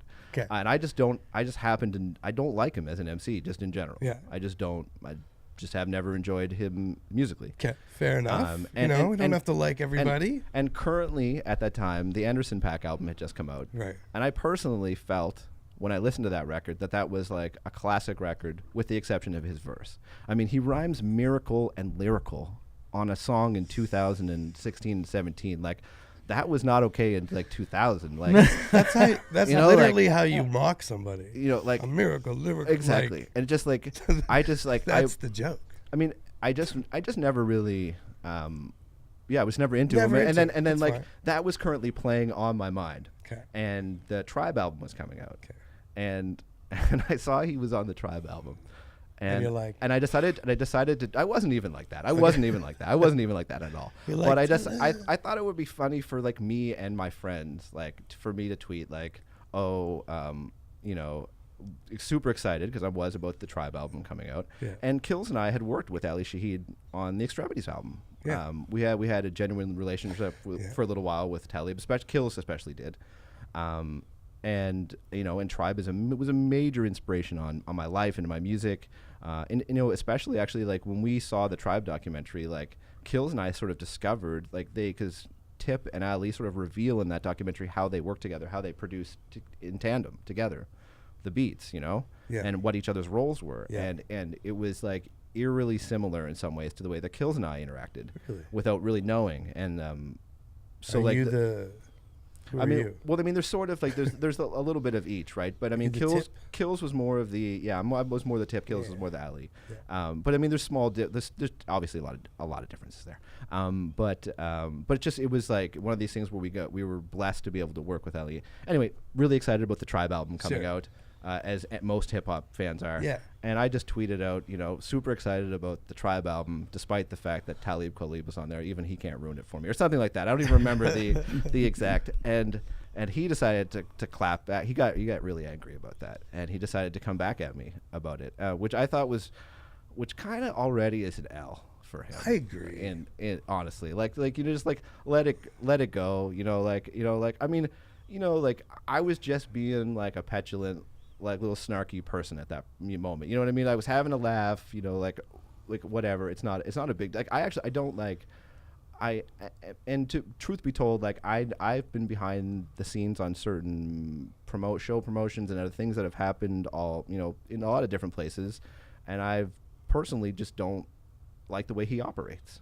Right. And then things I've seen. So like I didn't feel bad about saying it, you know what I mean? Sure. But you know, so there was a back and forth, and he was like, you know, like, and he literally said, "Tribe are my friends and not yours," which on so many levels is so hilarious and schoolyard, and like, you know, like obviously, like I don't know them, like I don't know them, like obviously, yes. Nobody was saying anything about I that. know. B, like I didn't really want to I didn't go there really, but I was like I really maybe should have been like, well, you know, Ali was on our record, you know, like. Yeah. But I didn't even want to go. Like I didn't want to make it. It's you know, not like the point anyway. No, but I mean, it was one thing where I didn't like him as a rhymer, and I made a remark, and he came back, and there was like I know it was a lot of tweets back and forth for a little while. Yeah. Did you get at him before when he canceled the show for some bullshit? No, but that's you know, yeah. There's already a bad taste. If it wasn't you, I was Boyle. That's what I think it was. Yeah, it wasn't me then. Like it wasn't. If it wasn't you, it was Boyle. But yeah, they were killing him from back in old Jazz Fest. Yeah, there was some stuff that happened there that was not great. Just I personally didn't like. I was just like, you know, whatever. You know, it is what it is. It's not a. It's funny. It's laugh. It is funny. It's laugh style. It's you know, funny. like you know, it's funny to me that he cared enough to like to respond. But I mean, like, but that's you know, social media does that to everybody. Like I'm not even trying to single him out. You know, like it does it to everybody. I always find it strange when like somebody, you know, big celebrity will choose to engage with like one particular tweet from someone with like sort of a nobody in some respect. Like you, not necessarily you, but even small like people that are just like, yeah, fuck you, and then like they'll respond to that one weird tweet and start talking to them, and like, how did that get through the filter and bother you, or like, why engage with that? I always find that fascinating. Like, and also too, like, don't just go like, well, I don't care. Yeah, it's like Talib's never heard criticism. I know, it's more weird. than that. Like I that's mean, not even also, really much of a. Also, like I see Talib like snap it a lot. Like he I mean, to Talib's credit, even though I've seen him be hypocritical, like, he fights a lot of good fights. I agree. He fights a lot. I think he's on the right side of most things. You know what I mean? So like, I got to give him credit there, and he takes a lot of shit from people, for sure, from shitty people. Definitely. You know, so I feel like he's defensive a lot, which is 100. Like I totally get that to a certain extent too. So, you know, it is what it is. But it's and I would never make a comment that if I respected that person as an MC. I'll just put it that way. Sure. So. That's how I feel. Also, if you like back out of shows around here, we're gonna besmirch your name on the internet. Yeah, there's a little local pride. Should have a little no-fly zone for Talib. I always liked his verses till I saw him live. Yeah. Well, do you know what? I think he's fallen off big time. Well, yeah. That's the way I see him. Like So you're sort of never felt him. You were liked him till I saw him live. I think I used to really like him, and then it just seems like it's really like I don't know. Black Star, yeah, I liked him with most, but it's just been a steady downhill slide into Miracle Lyrical.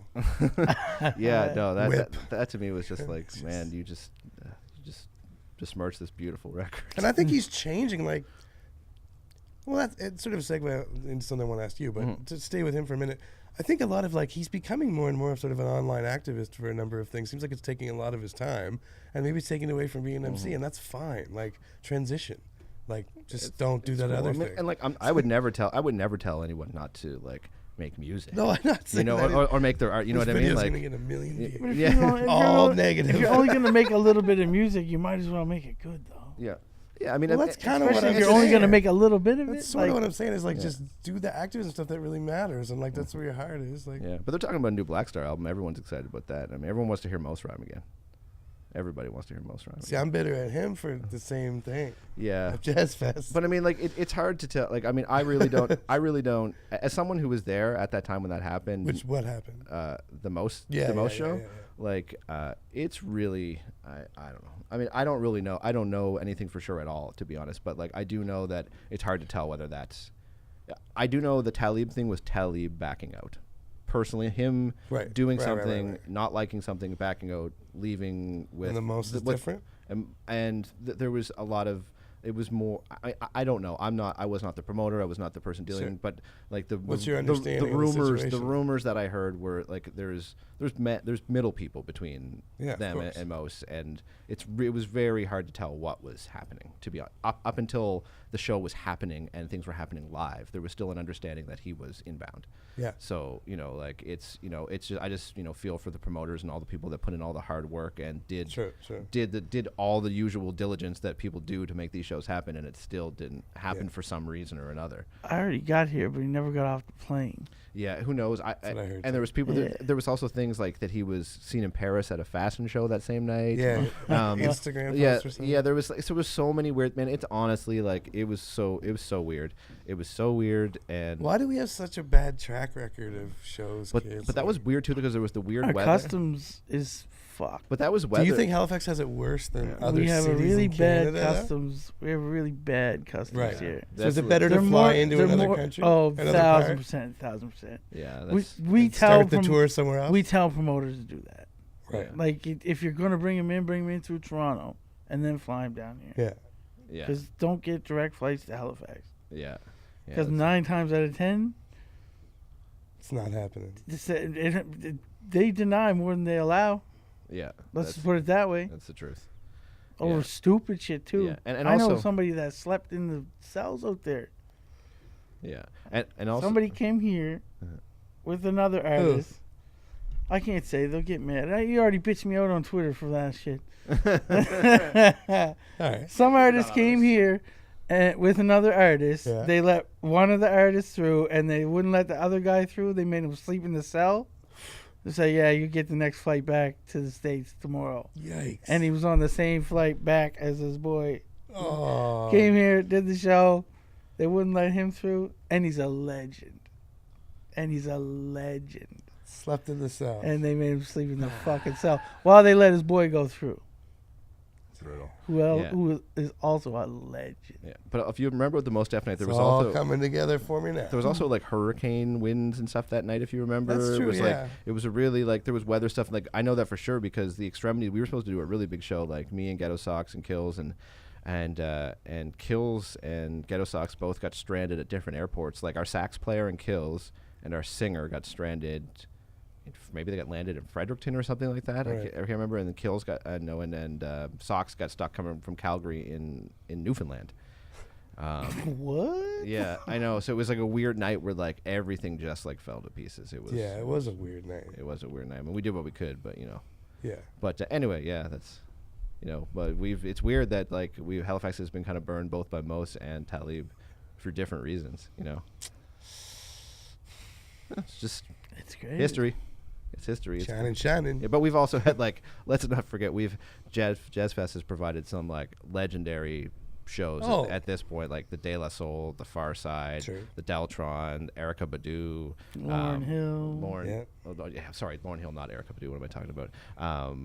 And you know, Anderson .Paak. Yeah. Like, you know, No, like yeah, those were all big. No, you know, huge shout out to the Jazz Fest. yeah, you know. So I just Fireside. yeah, exactly. Fireside is here. No, Farside is one of those ones that I will always remember. That show, that and the De La Soul were big Extremities moments for us. Like, How so?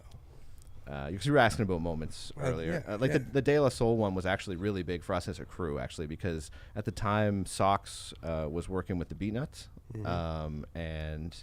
and we had a connection to Ali Shaheed, and the Jazz Fest was thinking about bring De La Soul. So we kind of got together behind the scenes, and we said, all right, well, we passed along the contact for Ali Shaheed to Jazz Fest. And you know, was like, hey, we're bringing De La, and Ali was like, word, I'm down, I'm gonna come and DJ at the show. And it was a way for Kils and I to sort of link again, because Kils and Ali had linked in Toronto initially, which is how we got the him on keys for our the Mint Condition record, for some of those tracks on that. And then he was going to meet up with us again, and he was curious to see us perform, and we were going to play him some stuff and just like reconnect with him a little bit, you know, talk about the tracks, and just really we kind of had to get like his like he had always been down, but we wanted to get like the official blessing to feel good about pursuing with what we were working on with him, right? Right. So yeah, that all stuff got hooked up, and then Sox did the official after party with the Beatnuts. And they did a video release, I think, for something him and Moonshine were working on at the time, I believe. And there was like a shuttle that went from that to the marquee for the after party. So that was like for us, that was a really big night for us. Yeah. You know, That after party was off the chain. it was off the chain, and I remember standing at the bar because there was a movie being filmed in town. Yeah, So that's why it was off the chain. so so was it many celebrities. It's like Little Romeo, Angela Bassett, and the dude from CSI, the dude with the fro. I forget his name. They were all there. No way. And, it was crazy. And it was like What De La. movie was that? And I forget, man. Some It was TV joint. I think it was. What's the guy's name? The Medea. He plays Medea. Oh man, I can't think of his name for nothing. Yeah, a movie. Tyler Perry. Tyler Perry. Right. There's like a Tyler Perry and Diddy Yeah. movie or something like that.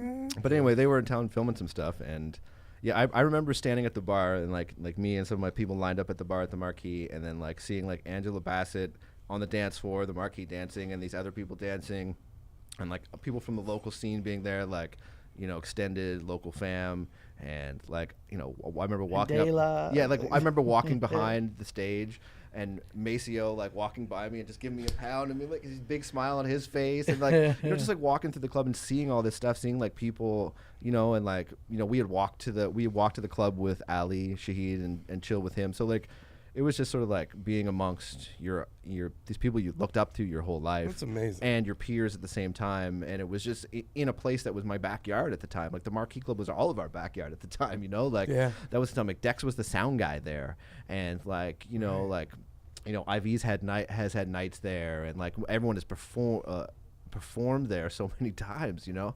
Like, so to have that, so it plays out like a dream sequence, really. So I mean, that was like an anchor of one of our big tours where we did like through the country and into the States and stuff like that. So, you know, that sort of rings out as one of those memories, like just one of those nights, man, where just the stars align, you know. When working with a guy like Ali, like, did you find you had to sort of take like a deep swallow for a second and like then be like, okay, this is actually happening? Yeah. Was there a moment like that where you're like, holy crap, like, well, I mean, I was sort of, this is Ali from Tribe, like my moment was that night, really, because even though I had worked on the tracks with Kils, like I had always had this degree of separation where I'd only sort of like had the contact through Kils. Right. You know what I mean? Like until that night, really, because Kils had for a long time been the engineer for K-Cut from the Main Source. When Kils moved to Toronto, he managed to get like into the Kils is like one of the major hip hop engineers in Toronto. Yeah, Big time. Yeah, Big time. like he's mixed some big records for some big people, and continues to like touch all levels of that scene there, despite being on the road, you know, too a lot. But anyway, he was K-Cut from the Main Source, who's, for people that don't know, was a legendary New York group that was like Large Professor, K-Cut, and Sir Scratch. And Sir Scratch and K-Cut are brothers who were from Toronto. Anyway, K-Cut was back there, and Kils was doing a lot of engineering for him in the studio downtown, and a lot of Toronto artists at the time. And Ali was a friend of K-Cut's, and Ali was up doing sessions, and him and Kils had done some stuff together where they were just hanging out late night in the session. Like Kils was running sessions for him as the engineer. Right. And they were doing some late night stuff, and Kils had gotten all these like keyboard sessions, and then sort of got permission to make use of them. And then it became like Extremity. It was exactly what Extremities was working on, and then it became part of that. And then Ali sort of like heard the tracks and gave his blessing, and then we met him in person, and then that's sort of how that. That's sort of how. But yeah, you got to pinch yourself, you know. Like I've had some really great moments. You know, I've been really lucky enough to like have moments where my 16-year-old self would really thought that, you know, like I did what I wanted to do. You know what I mean? Like I've got to chill one-on-one in a room with KRS-One and like talk to him like this for like not a long period of time, but I got to do that. You know what I mean? Like I got to have like, you know, that's amazing. You know, like, and you know, perform. Just open for certain artists, or like, who's in that realm of someone you open for that you're like? Well, I mean, just like little moments that are even like. I remember like me and Kils doing an interview outside of I can't remember what club it was, after a Jazz Fest show, the Far Side show, and the Far Side get out of the car and hop over the fence and like get between Kils and I and put their arms around us and get in the interview, and we all have laughs, and you know, like those are the type of things really those are the things that like at the end of the day matter to me. You know what I mean? Like those are the things where like I'm connecting. You know, like I got involved with this. Like I love this music and this culture. Like that's what it's about for me. Like I care so much. Like when I make those tweets like about MCs I don't like, and like when I voice my opinion about something that I think is amazing, and the reasons I want to extend back and to help people, and the reasons that I love sitting around and talking with people like this is because I fucking love it so much. Yeah. You know, like it gets me so amped every time. Like, you know, like new music still like makes me hype and angry and emotional, and like gets me through my day, and it's like the reason that I still do this, and I still get jealous when I see my friends make really hot beats. You know, like I get that feeling in my competitive that gut feeling where like I'm not, like I still have that fire in me, and I still like that's why. You know, like at the end of the day, like I want to keep that going, you know, and those are the things that I remember. Those are the things that like help me connect to that. Those are the things that keep that moving, and that's what I think is important, you know, for me personally, anyway. So, it's so vital to have that, like, to have guys like you and be so clear too about the passion for that culture. I think that's something that, and definitely in this room and on this show, that we're all about that. Like. We had a guy in here recently, and we were sort of talking about success a little bit, and I like that reminder that like we're making an art form, or you guys are making an art form. Success is so relative. It's true. It's so relative. Just reminding ourselves that like that rap and hip hop is this art form before it becomes, and like when it's happening just in that session, you're making that thing that's exists before it gets to anyone, and it's like this real product that like the raw uncut, and like. You fall in love with that thing, and then what it does out there, like that's awesome. But like, that's that before it even gets crushed. Yeah, well, I mean, cut, you know, and moved out. You know, and you're a kind of guy that like breathes that. But what I want to ask you though is, and I brought this up with a few people, is like the idea that as hip hop influences everything, like musically, culturally, it's just this force that's really. I don't know. I have a lot of questions for you, but to me, you're someone that is sort of saying. Trying to hold it to account a little bit, not holding it back. And I've never heard you be someone who's like hates on the new stuff. One of those sort of old heads who's like everything great's already been done. I never want to be like. But I also think you're one of those guys who's critical of like. Oh yeah. I'm not just going to say, hey, whatever's happening is happening. Whatever's hot's hot. Yeah. And I think that's a voice that people should really listen to. Talk to me about riding that balance of like. Not being a hater, and it's hard. It's hard. Like everyone I think sometimes says things that they eventually like later think, oh, well, okay, I was a little bit wrong about that. You know what I mean? Sure. Like, you know, that just happens. But I never want to be like, when I got into this music, people hated on me. People hated on me for liking this music. You know, people hated on me when hip hop got divided and when the first times that hip hop got subdivided into subgenres. like the subgenres sort of hated on each other, you know? Like what? Like gangster? Like, oh yeah, like backpack, yeah, like you're like, you know, you're weird, you're a weirdo, or yeah. like, or you are just jiggy, or Yeah, like, you know, like yeah. whatever. Like there was all like everyone just like, you know, like there was like it was clicky when Click it first, City. but it was so new, right? Like Right. that when I look back, it's kind of understandable why it was like that, you know? But like, you know, I just never wanted to be like that. Never ever. There was a certain point where I never wanted to be like that. Like I don't want to be like that as a DJ. Like I don't hate on you if you use a controller or whatever you use for DJing. Like there's a certain amount of creativity when you do your art that if you display that to me, that like, you know, like I'm going to be down with it no matter what the tools you, and like going back to the DJ Moves thing that I said at the beginning, he was the one who didn't give a shit what we did. And I kind of wanted to be like, and it is a balance, because even harkening back to the people that, you know, where you had to sample from from vinyl when you began, and there was a certain like dues you had to pay when you got into the hip hop scene, you know, like, you know, it's like that made me who I was to a certain degree. Right, so right. I wonder, you know, is being a hard ass about those things a good thing? I feel like there is a balance there where, you know, where we do have to we have to be accepting, you know, because, you know, hip hop is always going. I mean, this is a cliched answer, but hip hop is a youth driven music, and it always has to be that. You know what I mean? Like, and a diversity of sound will always emerge, and what's selling is always going to be homogenous, because that's the way that the commercialization of the music works. And we got to understand, and a lot of people do understand that that's the way it works. For sure. And there's different levels to what's happening. You know, like being an independent hip hop artist is much different than being a mainstream artist of any sort. It's dramatically different, and that is a wake-up call that some artists need. Like when they come into a local scene, it's like you can't. I personally don't think you can just play the lottery of trying to strike it big. You have to put in the local work. You know, you have to put in those. You have to play those. You have to play the small towns. You have to build that fan base. You have to get on the earshot charts. You have to be part of Music Nova Scotia. You got to be part of the East. You know, for whatever. Especially in the Canadian industry. Yeah. We talked about this before on the show. It's like the Canadian industry is set up a certain way. Yeah. You know what I mean? You got to play within that ballpark. And that has to do with geography a lot of the time, because the cities are so far apart. Like touring in the States is easier. Like a lot easier because you're to close. It's so much easier to route a tour in the States.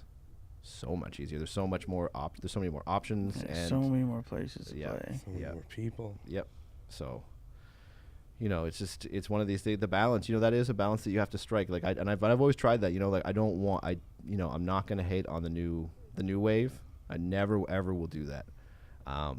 What are principles that you even want if to it's hold not them to? if it's not my thing, you know. What are hip hop principles that you would hold hip hop to as it moves forward? Well, I mean, even though the sound of things change, Yeah. I know what dope lyrics and dope beats are. Right. You know, like I like new rap. Me too. You know, I like and like like that's something I've stayed connected enough where I'm still passionate about that stuff, Yeah. you know. And you know, the new style, I think that there's a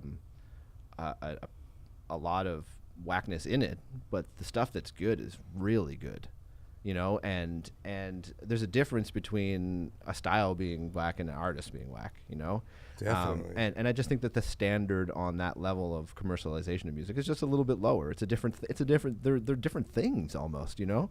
And so, you know, just, you know, yeah, you know, I just always try to stick, you know, but like, you know, a dope beat is a dope beat, and dope rhymes are dope rhymes. And I don't think that a sound prohibits an MC from being good, and No, and for having, and it's not a matter of being simple or complex or whatever. Like, because an MC that I like a lot, MF Doom, is sometimes so simple.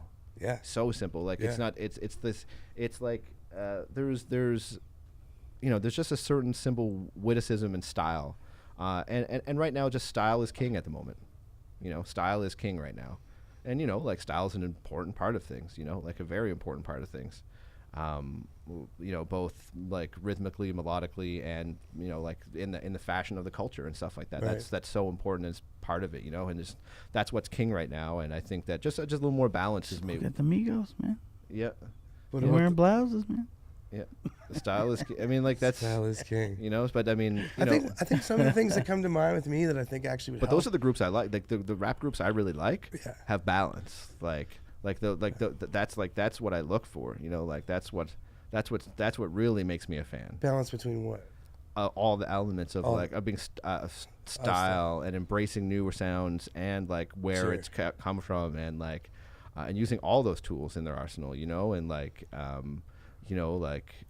that's why I think artists like guys like Kendrick Lamar are so important, because those guys are guys who walk that line in the mainstream every day.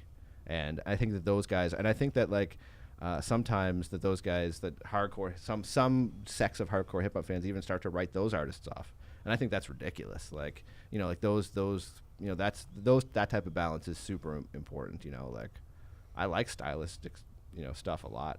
So, well, what I was gonna say, I think, is like one of the things I think from early days of hip hop and definitely of hip hop that's so maybe we should remind people of one critique that I would bring along as sort of one of these through lines of like, what is hip hop that would exist all the way through. Maybe, you know, it changes and things, but there's sort of like, hopefully there's some tenets I think that are important, and one of them is don't bite.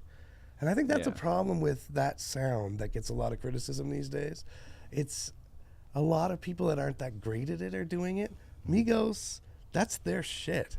And they and Future, well, maybe they're the style. group, maybe they're the group version of Future. Seen them in Future, but like, yeah. look at Future with his pedigree, Dungeon Family, huge. Like the dude has the pedigree of all day and made a sound of his own, and it got bit heavy, so heavy that it's like a whole genre. well, that's the thing. And he's not the only one who did it, but that's where I would That's say the problem, there's yeah. an old school criticism that's valid to me today to say, Yeah, no, I had no yeah, problem you're with right. what you're doing. Yeah. Make money, make music, have fun. Yeah. But one of our rules is don't bite. And that's biting that sound and that flow Yeah. so hard that people just literally mock that as like another one of these guys. Yeah, And well, I I think mean, that would be something I would carry through. Yeah, no, Or try to. You know. Yeah, no, I would agree with that too. Like, there is like, but that's the thing. Like, that's what that commercialization breeds, though. Like, that's True. Like, you know, like there is everyone's looking for the formula. You know, Yeah. everyone Yeah, wants the yeah, formula. yeah, You know, yeah. like It's the same as back in the day. He's like, oh, I gotta make a radio hit. Exactly. You know what I Yeah, mean? yeah. But now it's like, that's how you make the radio joint. So everybody just bites that style. Yeah. Yeah, I mean, and that's why you got to be I'll tell you. discerning. That's the role of the head these Here's- days, is to be discerning. Like, that's what's Yeah. good and that's what isn't, what you said. But just in general, the thing that defines people's success in my mind Yeah. is just like the people that are still doing it from when I was started back in the day are people that just refuse to stop doing it. And as like corny as that sounds and as simple as that sound, like people that are dedicated to it are like, there's a lot of people with talent. There's a lot of people with talent. Hell yeah. There's a lot of talented people that don't get to exercise that, or don't get the opportunities, or just don't want to stick with it. You know, like, I just, no matter what, I'm going to be making beats and DJing. No matter what, like whether it's in front of other people, whether I have a crew, no matter what, I'm going to be doing things, you know what I mean? Like, and if I have an opportunity to network and be part of a community, I'm going to be pushing to do that. Right. So, and that's the common thread. That's the common thread. That's it. Just like you got to have that longevity. You got to be willing to do what you need to do to make that happen. You know what I mean? Like, the I road. don't want to do this. Everyone's road. I mean, like, there's no formula anymore. There's no getting signed to labels anymore. Really, like that is a pie in the sky. Like, that happens sometimes, but that's pie in the sky. Like, you got to make your own way. You got to figure it out, and you got to like put in the work. And that's the difference. And like, and it sounds corny, and it sounds like everyone says you just got to work hard, you know. But like, that is. It's the truth. It is the truth, and you have to and the people that I still see around are the people that I know love it, you know. Yeah. The people that have been, you know, putting it in because they're not going to be doing anything else, you know. Let me take you guys both back. Through the lens of Fester first, but to something that we were talking about venues. We've talked about sort of things to sort of congeal a scene around, and something that gets talked about a lot that we miss is like, and I want to take you back to the DJOs. Yeah. Epic time. Talk to me about maybe like, speaking of greatest stuff, what's your like favorite personal memory of the DJOs? Well, I mean, or a great memory, not your favorite. I mean, I remember a lot. I gotta stop asking for definitive number one. No, that's fine. It's a good way. Maybe to do it on a different show and you do a different one. Yeah. I'll be like, what the? Yeah. And then I have to take the content down and be like, lies. Fuck. Talk to me about what the DJs like. For people that don't know, what were the DJs? They were like a local DJ competitions over different genres of music at the time. It was like there was like house and drum and bass. Yeah. And breaks and then hip hop beatboxing. and then like hip hop DJing as well. And there was like MC battles eventually got brought Yeah. in, and it evolved over the years. But it was just a platform for local, like to really like it just gave a depth to the scene. You know what I mean? And like it's weird for me to say because like, I mean, Ivy, you probably know. It's like I've never entered a DJ competition ever in my whole life. I've never entered one DJ competition in this city ever. I just had that's never been part of who I am. Like I just have never, you know, like there was a certain point where I was like, I'm not there yet, and then and then I got to a point where I just, for some reason, it just wasn't my thing. So I feel weird speaking on it a little bit because I don't have the competition experience in those, but like they're integral to the scene, and I was at like every year, and I was a supporter, and like some, you know, they had performances some years, so I'd be involved in different ways. But you know, they brought a lot of performers in, and I was introduced to a lot of DJs. I think a lot of DJs were introduced to a lot of other DJs. That was the first time I saw you. Yeah, was it? Yeah. Yeah, It's- DJ Olympics. It was probably 2000, I think maybe. I think it was the weekend that Bastard pulled out the Centaur Juggle. The Centaur Juggle. I remember it was at the Kyber. Y- It was you and Dexter, and I think Yeah. it was Beef. Yeah, and I remember like that was a big exposure to drum and like because the rave scene was popping here at the Yeah. time too and big, and like those scenes were really intertwined at the time. So like there was a big exposure, like the drum and bass and jungle and hip hop kind of like were 20% connected at the time. There was like some crossover. Big Venn diagram there. Yeah, so yeah, exactly. Big overlap. Exactly. And I think that's what you guys were doing. I think Dex was playing drum and bass, and you were cutting horn samples. Yeah, maybe we're doing this like early. Yeah, and I like can't remember what Beef was doing, but yeah, he might have been was- cutting too. That's right. yeah, but it was you were definitely cutting horn samples and shit, and flutes and shit. Yeah, that's yeah, early that extremity style, Flutes and shit. that extremity style stuff. That's a good name for an album. Flutes and shit. Yeah, that's funny though. Yeah, no, that's Flutes like and loops. And yeah, because shit. Dex was actually got big in the drum and bass scene pretty quick. Actually, like he became like a really really ill drum and bass DJ. Yeah, he had some and heavy tunes. and then he played some heavy shit. yeah, and he produced really dope shit too. Actually, he was one of those dudes who just sort of like as the scene was dying, there was like labels in the UK that were like, it's too bad that he was 2 or 3 years too late. Right. You know, like he would have been like he had like the interest from the big guns like as it was dying, you know. So but Dex was like Dex was for real at the time in the scene, and like, you know. Yeah. So we were connected in those ways. Like, So what was the craziest, thing at this DJOs that you I mean, that you saw? There's so many things, man. As a correspondent from the past. Yeah, I mean, well, there's like the infamous Scratch Bastard, like taking the Buck 65. Tell people. He took a Buck 65 song called The Centaur, and he beat juggled it, so the melody was rearranged into the Empire's the march, the Imperial March from Star Wars. Dun, Dun, dun, dun, dun, dun, dun. Yeah, and when he flipped the record to make it sound like that, like the whole whole place came apart. Man, like, That was crazy. it came like felt like just just a simultaneous like eruption of of a disbelief, and like it was just like it was just like at that Everybody was fucking losing it. yeah, it was like judges were falling over. Oh people my were like God. people like the people at Smacking walls. like people like high-fiving each other. Like audience members have nothing to do with anything. They're just there like like it's just one of those moments Did where you see that? yeah, no, it's like it's one of those, and like it really fueled the because battles weren't the MC battles now like are known as like the KOTD style thing, which of course we gotta own up to the lineage, which we all know started here with the Elements League.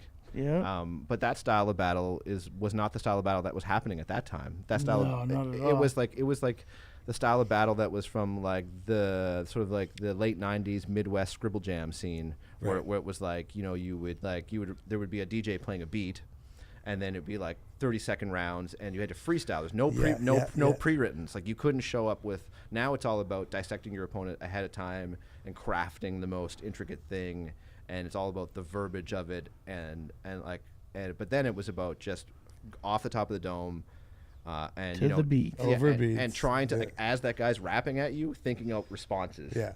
And that's what the name of the game was. And if you got caught writing, you were done. You were done. That was it. You were out of that scene, really.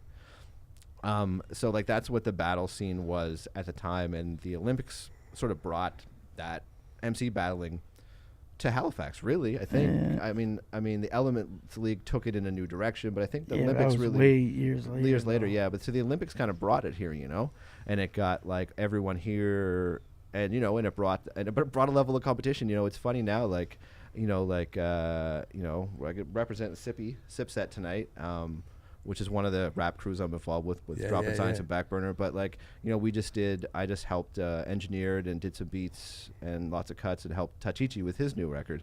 And at the time, his crew and my crew were at odds. Really? Yeah. Oh, like Johnny Hardcore and him had a famous rap battle where they were at each other's throat, and there was like at that point we were coming up and we were in the scene a little bit, but then like the competition kicked in with certain things, right? And there was like, MCs, man, like this is the way they are, and we had a guy in our crew named Johnny Hardcore who was a notorious, he'd love to stir the pot, he'd love to like stir shit up, so.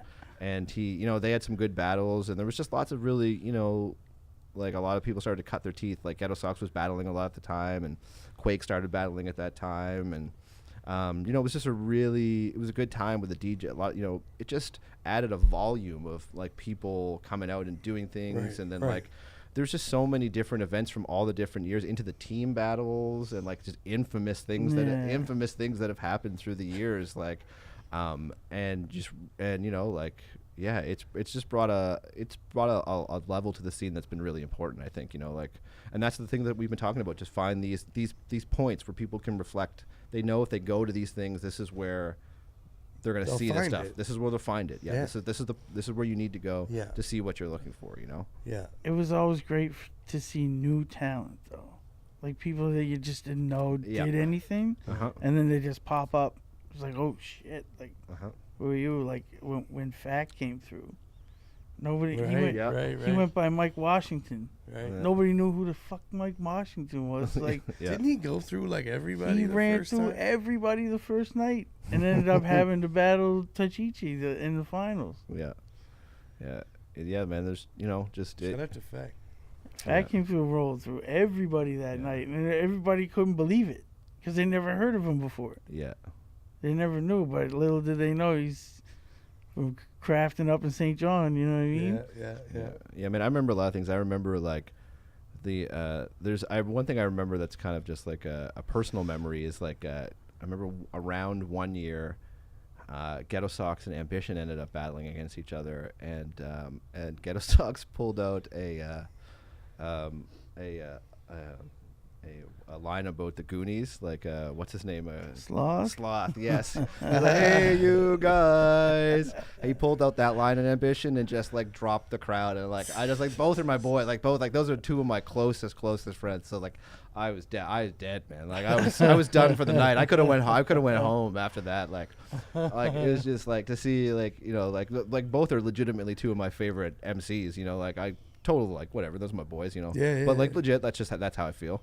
Everyone should feel like that about the people that they work with, you know what I mean.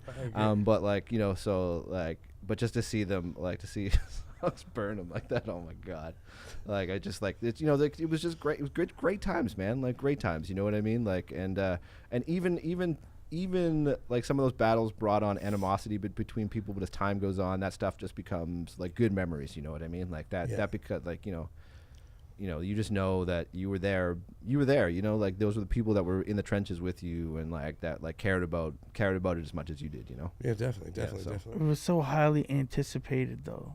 Like everybody knew, like, okay, DJ Olympics happens in the fall, and then like that, like especially the MC battle, like everybody would come out for that. You know what I mean? The beatbox battle, a lot more for the DJ, the hip hop DJ. Than like the rave DJs and stuff, but like the finals night was always packed. Yeah, always packed for the finals. Always packed. Yeah, like 900 people in the marquee packed. Yeah, and there was a period of time when the Olympics first started when the drum and bass nights were like always, until the rave scene really dipped hard. Yeah. In the later years of the Olympics, but like there were some nights where the drum and bass was also like popping as shit. Yeah. On some of the even some of the qualifier nights. Yeah. You know, so like, yeah, it was just one of those things where it just took like, you know, there's so many venues doing DJ stuff at that time. It was like, Well, that's when they stretched it out. yeah. Like I think before it was like 1 or 2 nights. Yes, yeah. In the beginning, in the early. Mainly at the Khyber to begin with, yeah. And then they stretched it out to be like, you know, we're gonna do a mix and mingler on Tuesday, and then we're gonna start the house on Wednesday, drum and bass on Thursday, hip hop on Friday, finals on Saturday. Yeah, Like, exactly. Velvet All this night, the Attic this night, Yeah. Khyber this night. Yeah, and then Marquee last night. Yeah, you know, exactly, so they were all that always stuff, stretching it out. So, Yeah, that's true. you know. Yeah, it was good. I mean, those are the type of things that we need to just, you know, we need to keep an eye out for, and those are the things we need to keep supporting and like make those things big. You know what I mean? Like those when those things become about everybody and everyone gets involved and wants a piece, you know, like that's when something starts to pop. You know, so True. I find the thing about this day in the scene is that people don't want to show out and like do it. They don't want to put the pride on the line and get out and compete. They'd rather just be like making music at their house and you know what I mean, keeping it on to the music level. Like a lot of people don't like to come out and compete. Like yeah, well, that's when we need those hungry MCs. Yeah, that's what the MCs are. That's what their energy is the best for. You got to get those hungry MCs who want to get out there and eat other MCs for lunch. You know, like they want to get out there and prove that they're the best. I think that's an important part of the energy too, right? Is like, but you're right. Like that is more subdued now. You know what I mean? Like because like there's a lot of rappers, but there's not a lot of battle rappers. Well, I think what has to happen too is just there just has to be things that happen, like nights that happen that get popular enough where everyone it catches feelings about not being involved, for lack of a better way of saying it. You know, like people have to be a little jealous, and people have to want to get involved and be like, why is this happening? Why am I not involved? Like, like people are gonna have to want like that little exclusivity. that FOMO, that fear of missing out, right? Like that like, you know, like there has to be something. We have to get behind these things. Like, you know, when the DJ Olympics involved, that's what was happened. Right. You know, like, and you knew if you missed out, you was missing the fuck out. Yeah, man. Like you had to be like, I wasn't into competing at the time, but my boy Dex was competing, and I had other, and you know, and like we were doing performances, and I was there all the time. You know what I mean? Like, and I had boys in the MC competition. You know, so I was there supporting my crew, and like,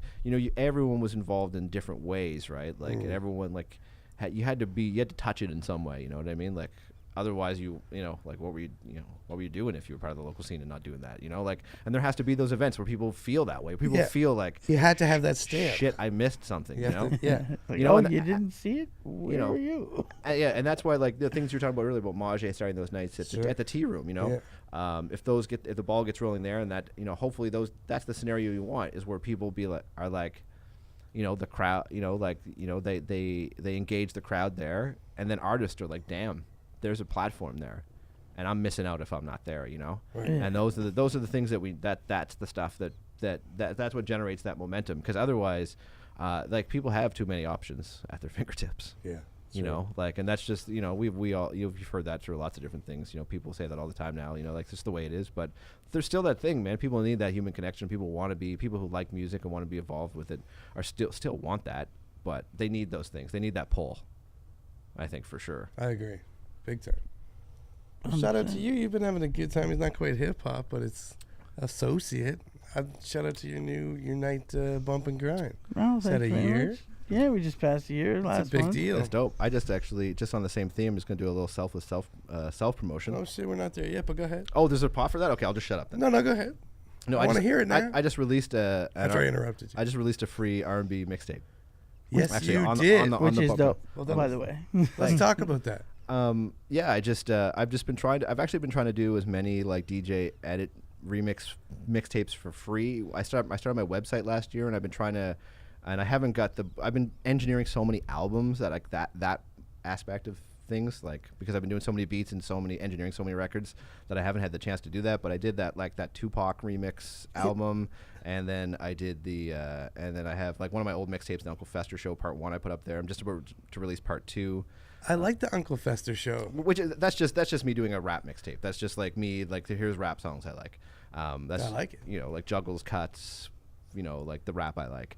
And I got a new one of those, and then I did the family portrait, the R&B one as well. Smooth as hell. Thanks. You know, I really, it's just one of those things where like, it's, you know, there's certain, like I was talking about being a dance DJ earlier, like I don't get to show certain sides of my DJ, you know, of what I do when I'm in my studio and when I'm DJing for myself or whatever. And I had this stuff going on, and I was like, yeah, I want to make a mixtape with this stuff and add a couple little remixes here and there and some edits and things like that. And, you know, so I'm just trying to pump out that content and just like give, you know, just free stuff people to listen to, just keep my name out there as a DJ that way, just to provide, because I generally enjoy doing it, and I just, you know, always have that drive to want people to check it out and enjoy it. And you know, I'm especially stoked on that the Tupac remix record I did. It's a great It's great. You know, because I always loved Tupac, but honestly, like I've just the beats he was on, I just was never, like, more often than not, I wasn't super into the oh my god, All Eyes on Me record. Like some stuff is bangers on that record, and then there's other beats I don't like at all. And he's got so much music out, right? And I just generally didn't like a lot of the beats he was on, but I love Tupac as an MC. And I had all these acapella, I had so many acapellas from Tupac, and I was just like, man, he would sound dope over like the sort of classic New York production that I really grew up loving, like the Premiers, the Pete Rocks, the Large Professors, even sort of like newer guys, but still use breaks and stuff and samples like Alchemist and things like that. And I just started matching up a couple of acapellas to beats, and I was like, yo, this is like working really well. And then I started doing edits and like coming up with cut choruses and reimagining some songs and piecing things together. And then I did like an NWA remix of California Love, where I put all the NWA members on California Love and remixed it with a Premier beat, and like just came up with did what I would want to hear.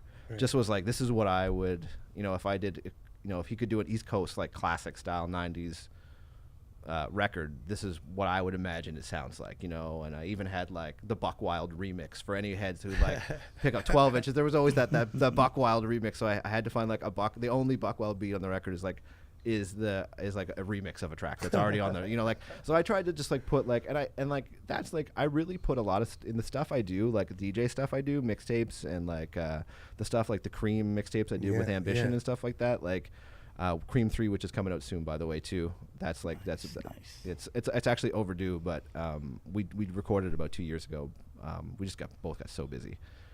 But anyway, that's about to come out too. But with all that stuff, I really put a lot of like little details into the stuff that like the people that really are big hip hop heads like will really, like, if they listen closely, they'll notice that stuff. Like even so much as like the way I transition from some tracks to other tracks on my mixtapes, from this verse to that verse, and like what they're saying or who that rhymer is to that next rhymer is, and like I really like, you know, like I really like that's the way my geeky mind works on those type of things. And I like to like put little like Easter eggy things in there, and like samples and sound bites and like callbacks to things. And also, like we were talking about Joe earlier, Joe's been a big influence, where Joe's been like remixing beats that already existed by finding the original samples, and I've totally used that trick on some of my mixtapes. So I just have fun with it. Like that's what really excites me about making those mixtapes. So I try to I want people who are heads to listen to this stuff and to discover this stuff too, you know. But I really like something that stuck with me as you were saying all that I find really awesome and an amazing perspective for an artist to really be able to embrace is like the fan that they are. Like you can make it, but instead of just staying in that place, it's like as a fan, like what would I want to hear? Yeah. And being able to sort of like kind of separate that, because it's difficult sometimes to like leave the shoes of the maker, but it kind of be like, what would I just like to give me it? You know, but like I love that, being driven by the internal fan. Well, that's always been what I want to do. That's literally always been my central inspiration to make music, is being so excited by it that I had to be a part of it.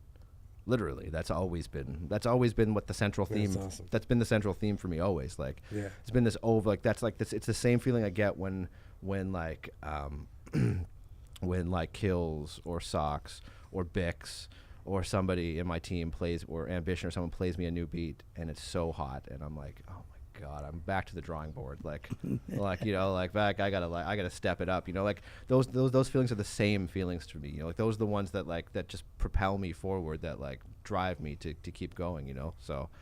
Like there is actually no separation between, in a lot of ways, and like that's what I think is special about DJing. Not to get too philosophical about it, is like, please do. Like you're like you are a fan. You're playing music. Like you're selecting music that you think is good, and you're playing it for other people. Like it is the ultimate fandom. Like really, True, like it's the transition of a fan into an artist. Like that's what the DJ art form has evolved into, and that's what's happened over time, right? Like most DJs are people who love the music and have a second, who dedicate their life to it, right? Like they are fans and they're playing it for fans, and DJing is this really unique thing, where it's become an instrument, and it has this really bizarre place in music history, like it's you use it to listen to music on, but it's completely gone to another place, to a hybrid of that, to something completely different than that, right? And so like it's always something that, because I've been such a fan, that I've always thought it was neat that like that was like the DJing was like my portal into being, like, because I played guitar growing up and I played saxophone for a year, but nothing really stuck. I can still play guitar a little bit and stuff like that, and some of the basic theory has helped me in being a producer now, but like DJing is what taught me to be a musician. Which is something I would not have thought when I was younger, and what may not make a lot of sense to certain people.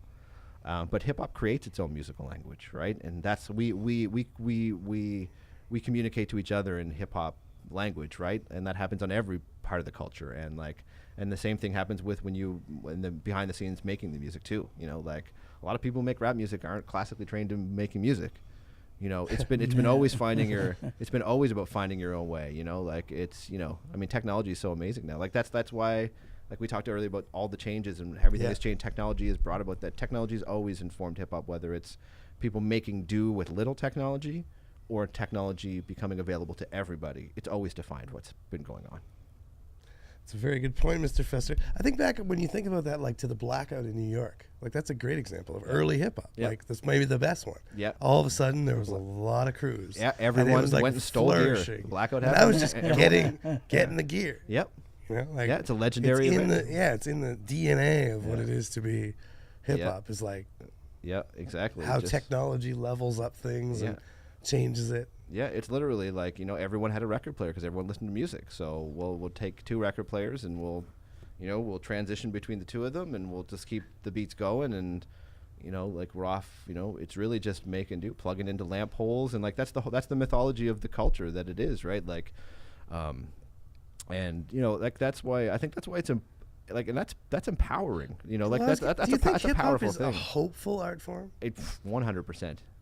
It absolutely is. Like, and a lot of people would look at it from the outside and be like, violence, misogyny, aggression.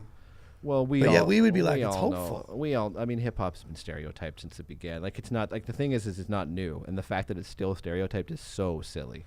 Well, it's so obviously a bigger systemic here's something. Typecasting that's going on. Like, I've been involved with lots of different radio over the years. Sure. As someone who's seen a lot of audience reaction to a lot of different music on a lot of different platforms, you can play a hip hop song with the most positive message in the world, and it can be even melodically just like pleasant and all these things.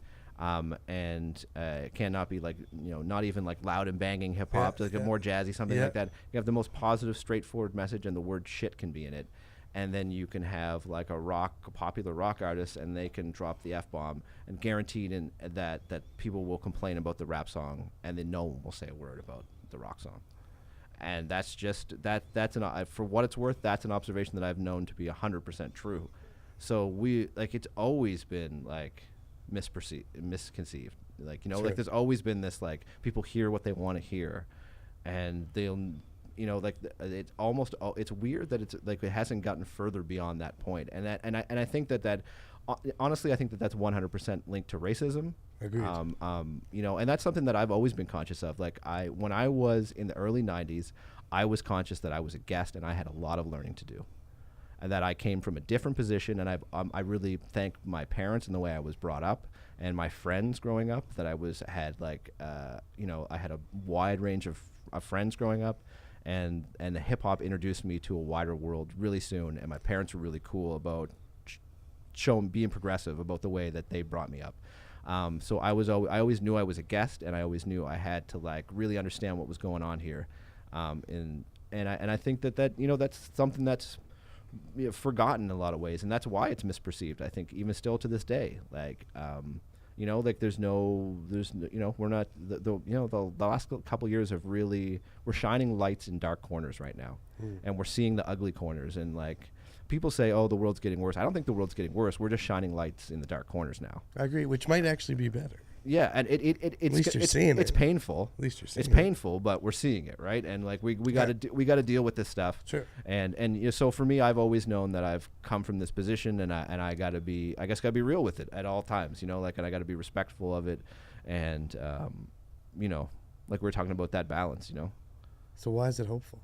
Well, it's hopeful because I mean it is historically a music that's uplifted oppressed people. I mean, if you just look at its history, like that is like a very hopeful thing, it gives hope. It's like historically given hope to people who haven't had a lot, and it's brought people together, like in real tangible ways. Like, hip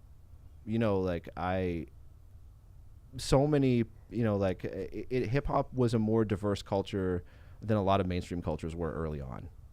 And hip hop was right about a lot of stuff. If you listen to the messages that were being, like, that stuff that's just being accepted today about what's going on in the world, I mean, like, hip hop's had problems with misogyny, and it's had like I think hip hop still has a lot of things to work out on that end of things. Definitely. But in a lot of regards, politically, like, hip hop has been spot on.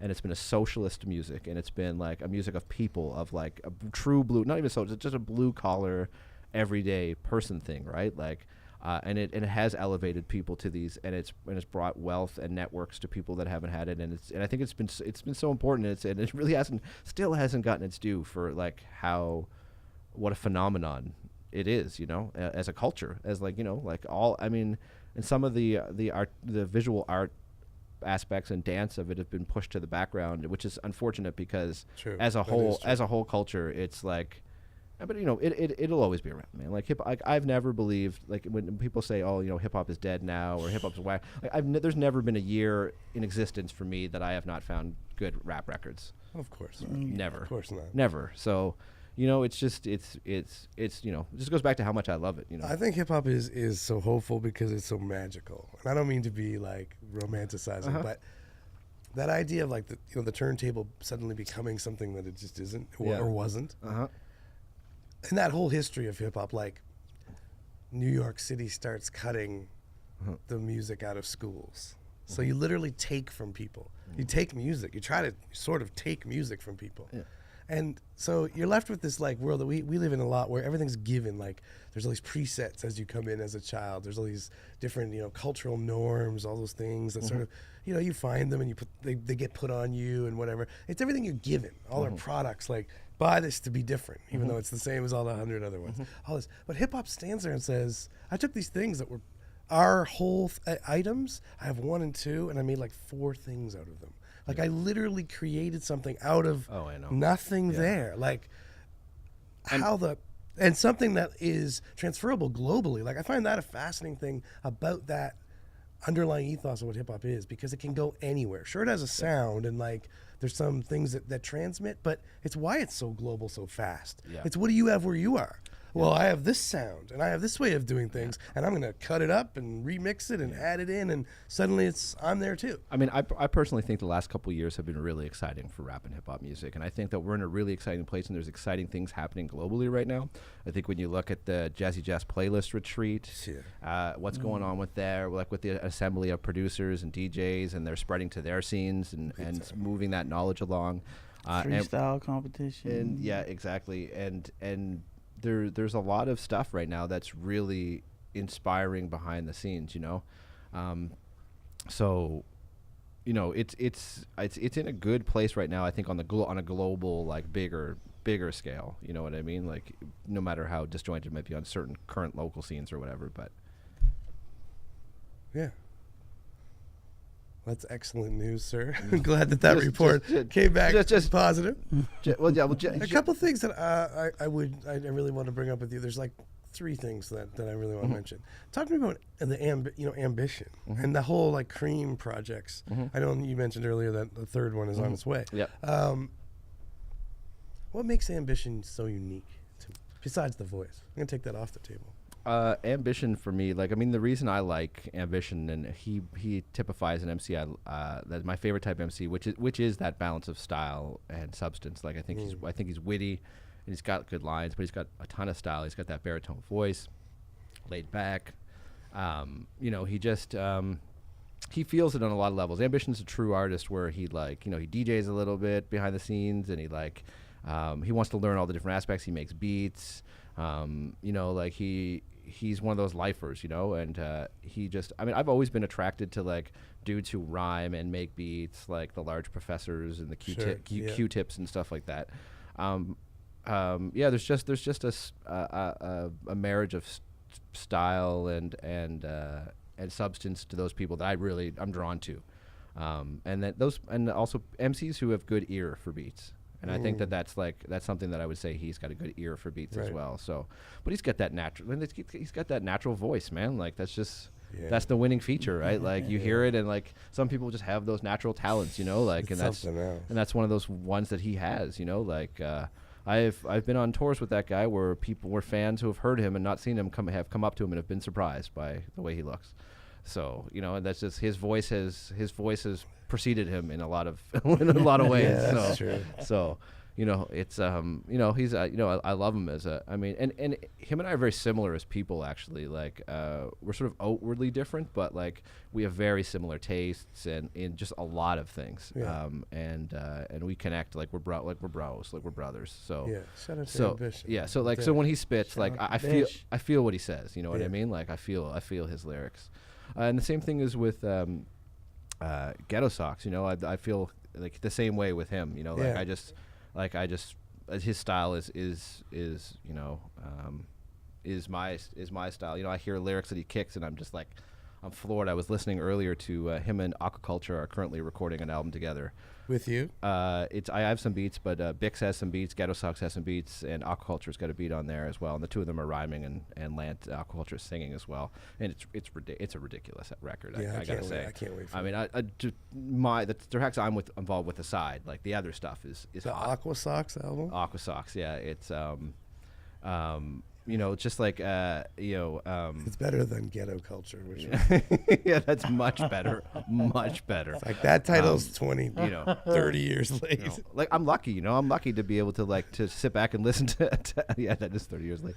To sit back and listen to records that like my boys are making and I'm involved with, and be like excited about them, and you know, like want to hear them myself. You know what I mean? So, but the Ambition is that same way for me. So, speaking of being excited about like people, you know, making records and all this, and you're wearing, you know, kind of bringing it right up to current day here. Yeah. You know, wearing the Sippy, the logo there, the hoodie. You got a big crew again assembled. I know. Another one. I know. Is that like, that's the way you like to move, I think, right? Well, I mean, it's just, you know, I mean, like I talked about earlier, I said, you know, Kils and Ghetto Socks were the architects. You know, Ghetto Socks is really like a dude that really is a hub of artistic communities. You know, like I mean, he's not just an MC. He makes beats and he DJs and he's a visual artist, and he is like he's a true artist. And I don't think is he a Renaissance man? Well, he might be. He might be a Renaissance man. I don't think he gets his due as an overall artist as much as he should. You know what I mean? Which is fair. People know him for certain things or whatever. But like, you know, like he really is a community-minded dude who brings like-minded people together and understands how bringing this person and this person together creates something bigger for everybody. Right. And he's really he's really helped in terms of like you know. Directing people in the right way, you know, whether it be towards me or towards someone else, or to be towards like music services, or whether it's like helping someone with visual arts or things like that. So, you know, it's one of these things where it's just he just like this new crew, like he just sort of was like he was rolling with T a lot. With Tachichi, and like, you know, we had known T from being around forever, but we never really worked together. And he brought that to those side of things together. And at the same time, we were doing shows with like Nilla was down a lot. And Shout out to Nilla. Mad shouts to Nilla and to John Deck, one of the originating members of Tribe Called Red and one of the heavy DMC DJ from Ottawa. Right. And you know, we were playing shows with them and T and Woozy at the same time, and Majé was just coming around at that time, and Sean One, we were who's also one of my closest homies from New Brunswick from First Words. Like Sean One is the Joe Run of New Brunswick. He's the OG from there. You know, like he's worked with Fact and Monarch and like the First Words crew, and like really like almost everyone's touched Sean One in New Brunswick. He's like the OG, and we were all doing stuff like just like because we knew each other, right? We were extended family, you know. And we started hanging out a lot and we found each other at the same time at different award shows like ECMAs and Music Nova Scotia's, and hanging together in my studio and like doing shows together, and then like playing little shows around the Maritimes or going places. And you know, in Sox, you know, certain people knew each other from way back and had done lots of stuff together, and all of a sudden we just sort of like the Sippy thing came in, man, and then like the Sipset just kind of like congealed around like T and Sox's energy and like their vision for it, and you know, now it's like, you know, the extended Drop in Science, Sipset, Backburner family grows, you know, and it's like, you know, like for me, I just want to speak on the Tachichi record for a second. I know we've been talking for a long time. No, please do. But you know, like for me, that was a big record to do this new T record, because you know, like I've come up with T and we've been part of different crews, and when I started, T was part of a crew I looked up to, you know, and for the Backburner and for Goodnight Music and Low Pressure to come together on a record is kind of like you know, a moment, I think, in I've been around long enough to, you know, like whether you think the album's good or not, it's a historical moment. There's some album. You know, there's some, you know, like there's like those are two long-standing crews who's are now creatively merged on this record. And I was really stoked about that, you know, like me and T were like in the studio, were just him and I talking about the Johnny hardcore stuff and like having laughs and like about us putting those Josh Martinez beats together when me and Dex first started, and like, you know, just like, you know, how full circle, you know, it's all been, you know. So like that album for me was really fun to do, and like was like super, like the whole time I was sort of like was like a trip for me, because I was like, man, like, you know, we've come over old dudes now, you know. We're the old guys now, God. So times are changing. I know times are changing, but that's good. I think it's something really interesting, like that you've been doing all along, is like surrounding yourself with that balance. And I think as you have progressed in it, it's interesting that it's also involves young dudes. Like that was when you were starting out, you guys didn't really need that because you were those guys. Yeah, exactly. And you couldn't get old dudes because you were starting out. Yeah, exactly. But now that balance also involves those guys. And I think there's an energy in a group like Sipset to feed somebody like you, where it's like, I need all this stuff kind of flowing around me, just because it's one thing would just bore you, I think, too quickly. Not like in a diss to that, but just like, I need kind of all this energy. It's true. Percolating that all the time to really stay. Man. Like, do you have a little, like, not rudely, but are you a little ADHD? Like, do you need a lot of like a lot of things happening? Probably. I mean, I'm not officially. Like, I'm not officially. By the way, I also play doctor on the show. I got the script. Just get up on I'm not the officially table. Get up on the diagnosed, table. but probably. Turn the cameras on. Discounts on Turn prescriptions. the cameras on. I probably turn myself that way, to be honest. You know, like you know, if I'm in my studio, if I'm DJing or working on beats, I have like a basketball game on, or like a Royal Rumble from 1988 or something. You know, like that's just like I love to be surrounded by those like things. Influence. Yeah, like that stuff, sort of like that, like that all plays. Like I feel like that plays into my creativity almost. You know what I mean? Like I get like inspired by those things that in sort of non-direct ways. Like I love that subconscious influencing. Like, you know, like I like retro video games, and I like old school wrestling, and I like basketball, and those all like play, you know, like when I'm naming beats and things like all that stuff creeps in, you know what I mean? And that's like why I love it. Like Ambition makes all like references to those sort of things, and it's like so like that's why those type of rhymers like are dope for me, because like that's what I'm interested in, right? So, you know, but yeah, you know, I just want to say thank you so much, man, for coming in. Oh, and man, sitting it's with been a us. pleasure. But also thank you so much for all that you've done Oh man, to whatever. build this. No, don't wave it off. That's what we got to do, because we talk about these stories of places that we weren't part of. Like, I was not in New York when the blackout happened. We talk about it because it matters in the culture of this whole thing. And these stories that you're telling and what you've done matter in that same way. And we got to like bring these out. Yeah. So like, man, thank you for everything you continue to do. Well, I mean, the thing is that like, I mean, you know, the reason that I was excited to come and that we talk so long and that we get geeked off this stuff is because I feel the same way. You know, like this scene is important. Like I think the thing that people who don't historically know the hip hop scene here need to realize is that this isn't the story of some city. This is like Halifax has a legitimate, unique standing in the hip hop world through all of its different figures and all the people that have made it out here and touched things and brought things back, or even for the people that haven't. Like, I've been all across North America, and I know Ivy has as well. This type of scene does not exist everywhere. It exists in a small percentage of places, and each one of those places is different. So we have, not only do we have something that doesn't happen everywhere, we have something unique. So, you know, like this is a place that has managed to preserve that, and we have to keep that going. And if you're an artist here, you should be excited, because this is a place that breeds that, and you are in a city that is lucky enough to have this, and not every city does. And some cities come and go, and Halifax always has a baseline for this. So, you know, this type of thing is, you know, like, you know, we're all excited about the same thing, and it's important for us to keep this sort of thing going. So, Thank you so much, man. all right, good to be here. Listen, I want to know before you go though, those shout outs. Oh, shout outs. Yeah, we need some shout outs from you. And I also want to throw to like a video, a song that you know, would like the people to get a little flavor as we go out. All right, Maybe all right. look right here and give All it right. give it to the people. I want to give a shout out to all of my crews, to the Backburner family, to Droppin' Science, to Sipset. That's a large family, but you know, I rep every day for those people.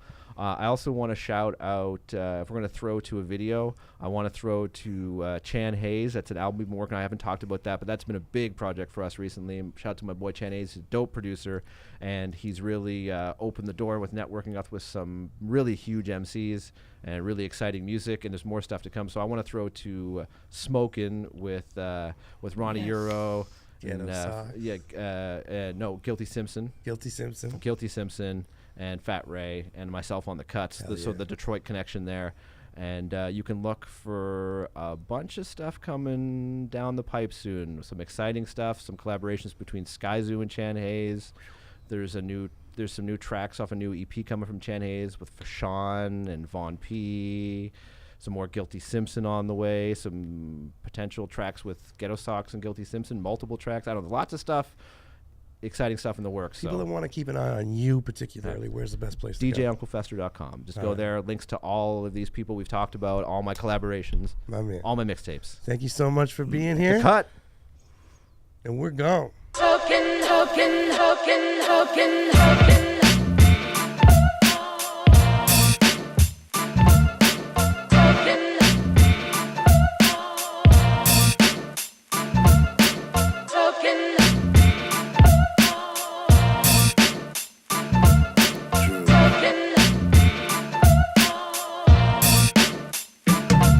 Nigga, Ray no joke. I'm the real spit talking with sticks. You can get your little dumb ass smoke. And I hope your little young ass woke. I got guns and butter, so I know they little bum ass broke. Ain't nothing but some free ass smoke. I kill everything like Storm Shadow off G.I. Joe. They just some flies to some shit I wrote. I come with it like the trichomones on a tree I blow. Hit 'em with something to make the house fall. RPG. FAT, try and take FAC, cause I'm coming for the world, I'm bringing my whole city with me. Now how much you wanna bet we eat? I ain't got long to bless this beat, so let's be brief. Unless you wanna rest in peace, go get you a young Dolph, nigga, bulletproof SUV. A lot of niggas wanna wet your teeth, move quicker than the Fucking klepto up the feet. nouns, metaphors, and verbs. What shot? Smoke, smoke, yeah. And when the smoke clears, guess what? I'm still here. Smoke, I'm from Detroit, so the raps fit. What shot? Smoke, smoke, yeah. When the smoke clears, I'll be there. Smoke, yeah. Bird ass bitches, I call them pheasants. Smack you cool niggas out them skinny jeans and jeggings. Rockin' designer belts, but still can even keep your pants up. Get off that clown shit, nigga, it's time to man up. I know y'all not listening, so whatever. Roll up, Kush Gorilla Glue, sour diesel and headband. Fuck with a gang of flavors, but them four of my best strand. Marani, you're rolling papers, handmade in Switzerland. Real life, nigga, I'm not just rapping. Been making shit happen while you're fucking waiting for handouts. Half a bag of weed and PlayStation at your man's house. I'm in Paris with a bad bitch blowing smoke out. The type of shit I like to do at my leisure. Violation of illegal procedures, beat your ass to a seizure. I'm the giver, you the receiver, severe head trauma. Fuck all your non-believers about them decimals and commas. Fucking up the nouns, metaphors and verbs. What shot? Smoke, smoke, yeah. And when the smoke clears, guess what? I'm still here. Smoke, yeah. I'm from Detroit, so the raps fit. What shot? Smoke, smoke, yeah. When the smoke clears, I'll be there. Listen, choose wisely. I don't do probablys. Rap vet won't stop till my parents said more than blue ivies. Me, Ray, and my dude Ronnie on this rap shit got more than a few bodies. Watch your mouth, fam. Guitar Center, about bands, puffin' raw papers. I heard your broad can blow bubbles with a jawbreaker. Big fish in a pond of haters. Steam mahi with broccoli. I'm godly. Hitting show dates with Godspeed. Never slow down. I appreciate the praise, but I'm more for when the cheddar go round. That's big boy talk. Running from us, you get hawked and stomped beneath asphalt for acting like you on bath salts. Wannabes act out in hands and feet, a geek, yo, geek ass down. What? Fucking up the nouns, metaphors and verbs. What shot? Smoke, smoke, yeah. And when the smoke clears, guess what? I'm still here. Smoke, yeah. I'm from Detroit, so the raps fit. What shot? Smoke, smoke, yeah. When the smoke clears, I'll be there.